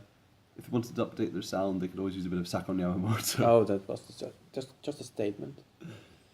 If all the tailors who appeared at the 59 British Grand Prix started a Duran Duran tribute band, how would it be? This one goes over my head, unfortunately. Taylor. How would it be? That's such an open question. I mean, well, like, if the Slim Johnnies made a Duran Duran tribute band, that would be interesting. If Jacques Villeneuve did a Duran Duran tribute album, what would that sound like? An acoustic spoken word. Acoustic folk version of Yeah, the Reflex. Do you think he'd like do like a faux sort of translation where it's like just like a Quebecois French word for word translation of all the songs? It doesn't even have to rhyme. It's just sort of experimental project. I mean, I think I'd probably buy that, to be honest. How much wood could a woodchuck could chuck wood? Great question. Yeah. You guys are really making this difficult for us. How long is your parking permit good for, Simtech? Well, you asked this question approximately see, 6 days and 18 hours ago. So 6 days and 18 hours ago, and if that was like, say, £10 per hour overspent or whatever it was, that's like, oof. Yeah, you should move your moped. Where would you rather fight 3 Takuma Sato-sized Adrian Suttles or 1 Adrian Suttle-sized Takuma Sato? Does your answer to this question change depending on whether the Takuma Sato-sized Adrian Suttles are each holding a glass bottle? Well, without a bottle, I think. Well, I'm quite tall, so I would take 1 Adrian Sutter-sized Takuma Sato. And especially if he has the bottle, it's easier to avoid 1 target rather than 3. Yeah, I think this question is contradicting itself. If there's 3 Takuma Sato-sized Adrian Suttles, are they also holding glass bottles? I'm assuming in this instance the question implies that they're all holding glass bottles, in which I think the glass bottle is the main thing here. So I'd agree. I think 1 Adrian Suttle-sized Takuma Sato, that would be interesting. Like, would he have the bone structure of Adrian Suttle, or would he just be taller? Like, would he have the same facial structure? Like, is it like a proper, like, complete middle ground between the two? Well, Seda was one of the shortest drivers. I think it was what 1.60 m or something like that. Wasn't even that. And Sutil was like 1.85 m. So imagine a Japanese who's almost my size. Yeah. Okay. I can see it. Oh, this is a good one. This is one of my favourite ones so far, actually. Chase Carey, Ross Brawn, Bernie Eccleston. Snog, marry, avoid. Which one would you snog? Which one would you marry? And which one would you avoid? It would help if I knew what snog means. Snog is to kiss in wonderful British lingo. Oh. So you have to pick one for each one. Well, Carey just has that lovely moustache, so kissing him would probably be quite the experience. Okay. Ecclestone, avoid at all costs. Yeah, he's got nothing on the charm and good looks of Ross and Chase. Yeah. I would also agree with avoid Bernie. I would say it in that order, to be honest. I would say Chase Carey, Snog, Ross Brawn, marry. Ross Brawn is he seems like a nice family man. Like he seems like a dependable husband. You know. I'm not speaking for his personal life, because the moment this podcast gets published, he's going to be some giant scandal involved in his personal life. But as of time of recording, I'd say I'd marry Ross Brawn. Yeah. If I were the lucky lady. If I had to choose one of those 3, and from those 3 options, that would be it. Oh, so we're both agreed. Yeah. We'd both marry Ross Brawn, Snog Chase Carey, and avoid Bernie Eccleston. Oh, it turns out 40 Winks actually agrees with us as well. So there's 3 of us. I think everyone, unanimous agreement. Oasis or Blur? These are very serious questions about F1. I was always more of an Oasis fan, though I can't say I outrightly love either. I used to be a big Oasis fan when I was younger, and Blur were always like, they had a couple of good songs, but I used to love the Gallaghers. I don't know why. This is a past sin when I was younger, but well, I never listened to either, but really, no, fair enough. No, yeah, you know my music taste. Yeah, fair enough. This next one is probably also incredibly British. Chipsticks or Frazzles? Absolutely Frazzles. Don't get me started on chipsticks. Esteban Gutierrez or Julian Palmer?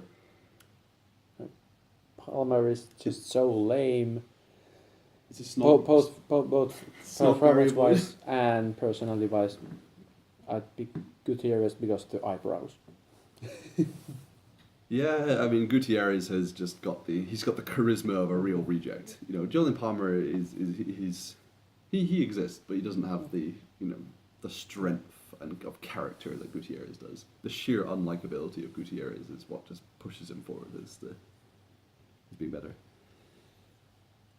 I think this is the Monty Python joke, the greatest joke in the world.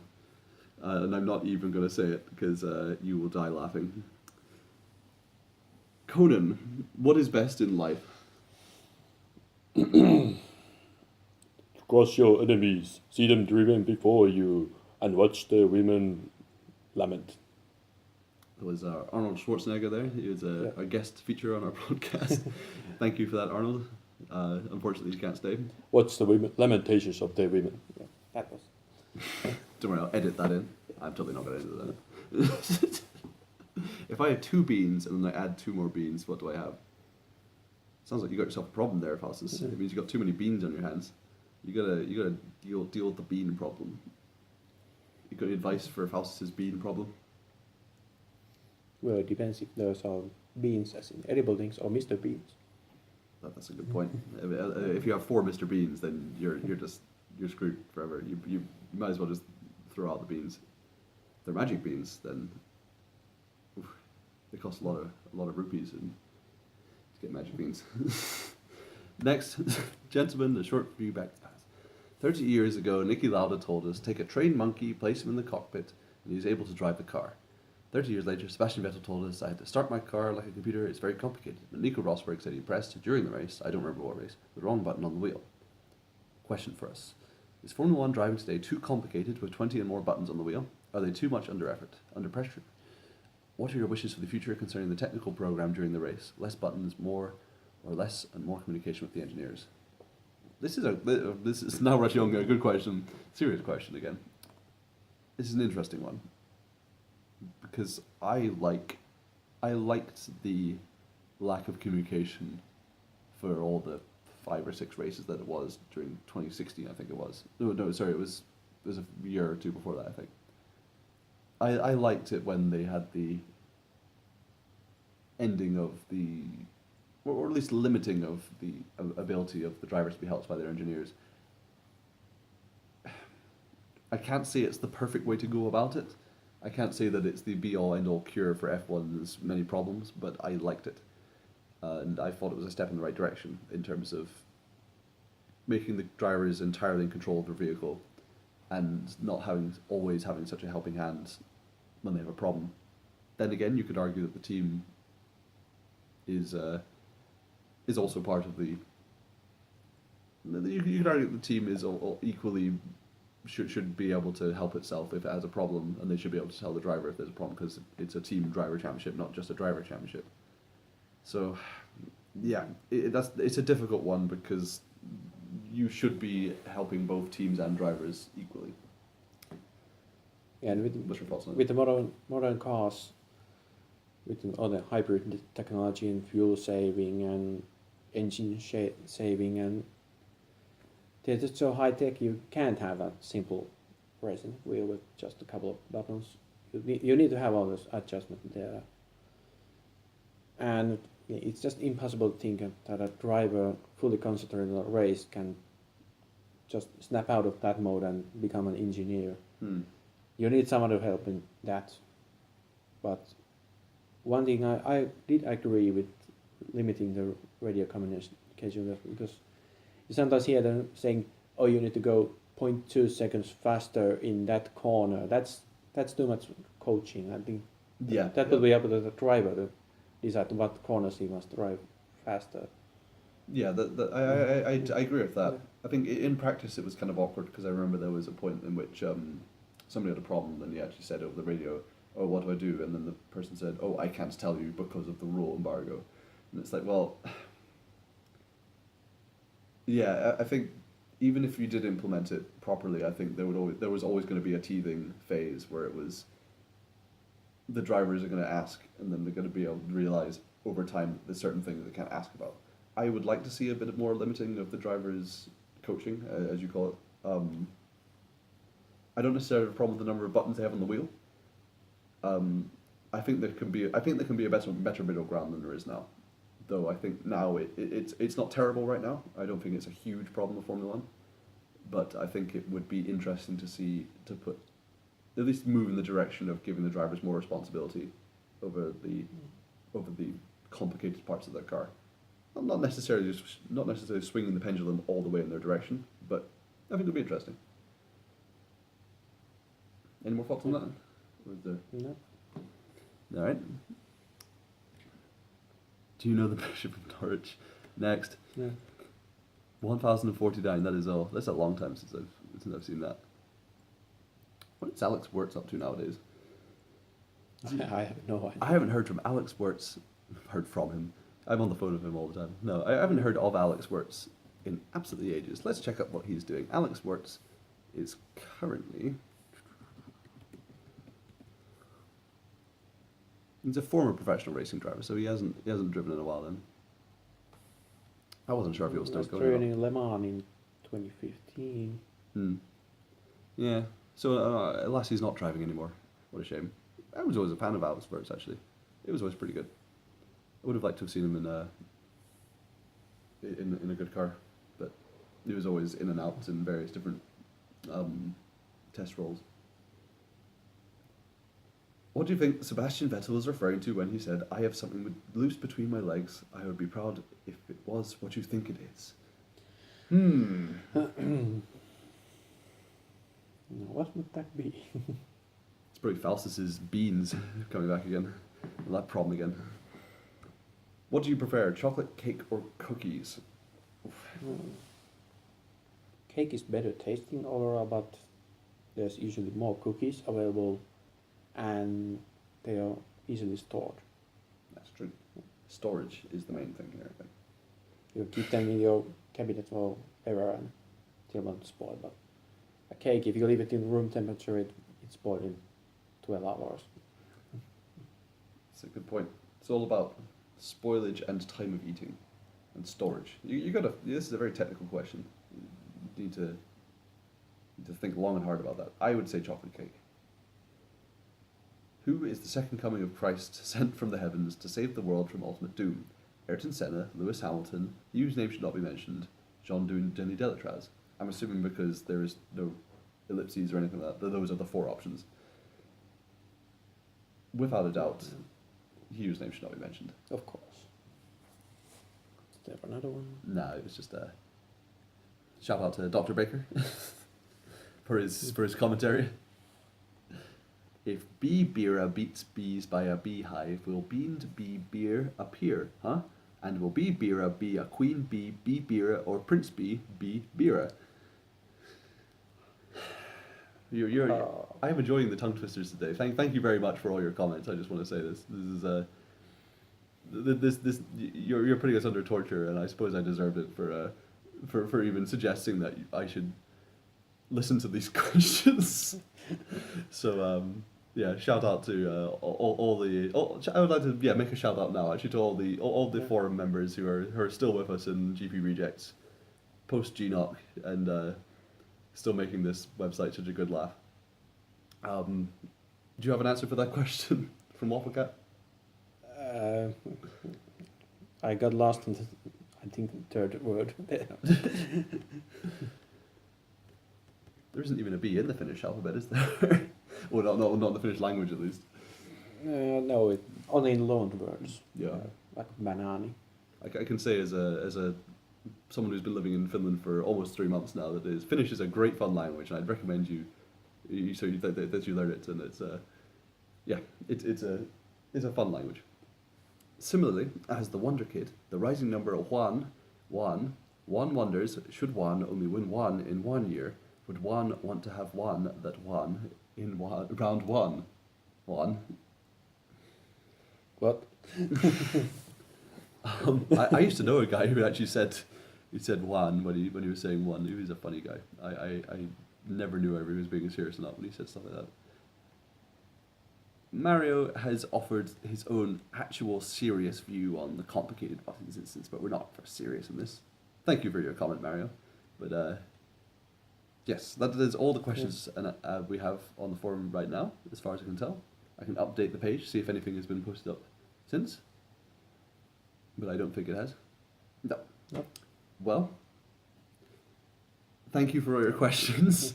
We hope that this podcast has been not incredibly awkward, but I think it has been pretty awkward. But then again, it's always a laugh. As we say, this wasn't an attempt to usurp GNOC or anything like that. We just thought it would be fun to do do a post-season podcast, just like the old days, and just talk about F1 stuff. Because I feel like we haven't had a podcast in a while since the Formula E podcast back in after the Battersea E-Prix, which was great fun, and that's one of the reasons why I wanted to do this, because I think the fan podcasts are good fun. Yeah, it was nice to have this opportunity for once, because I live here and I don't know anyone else who is the member of the forum, so when you moved in here, so...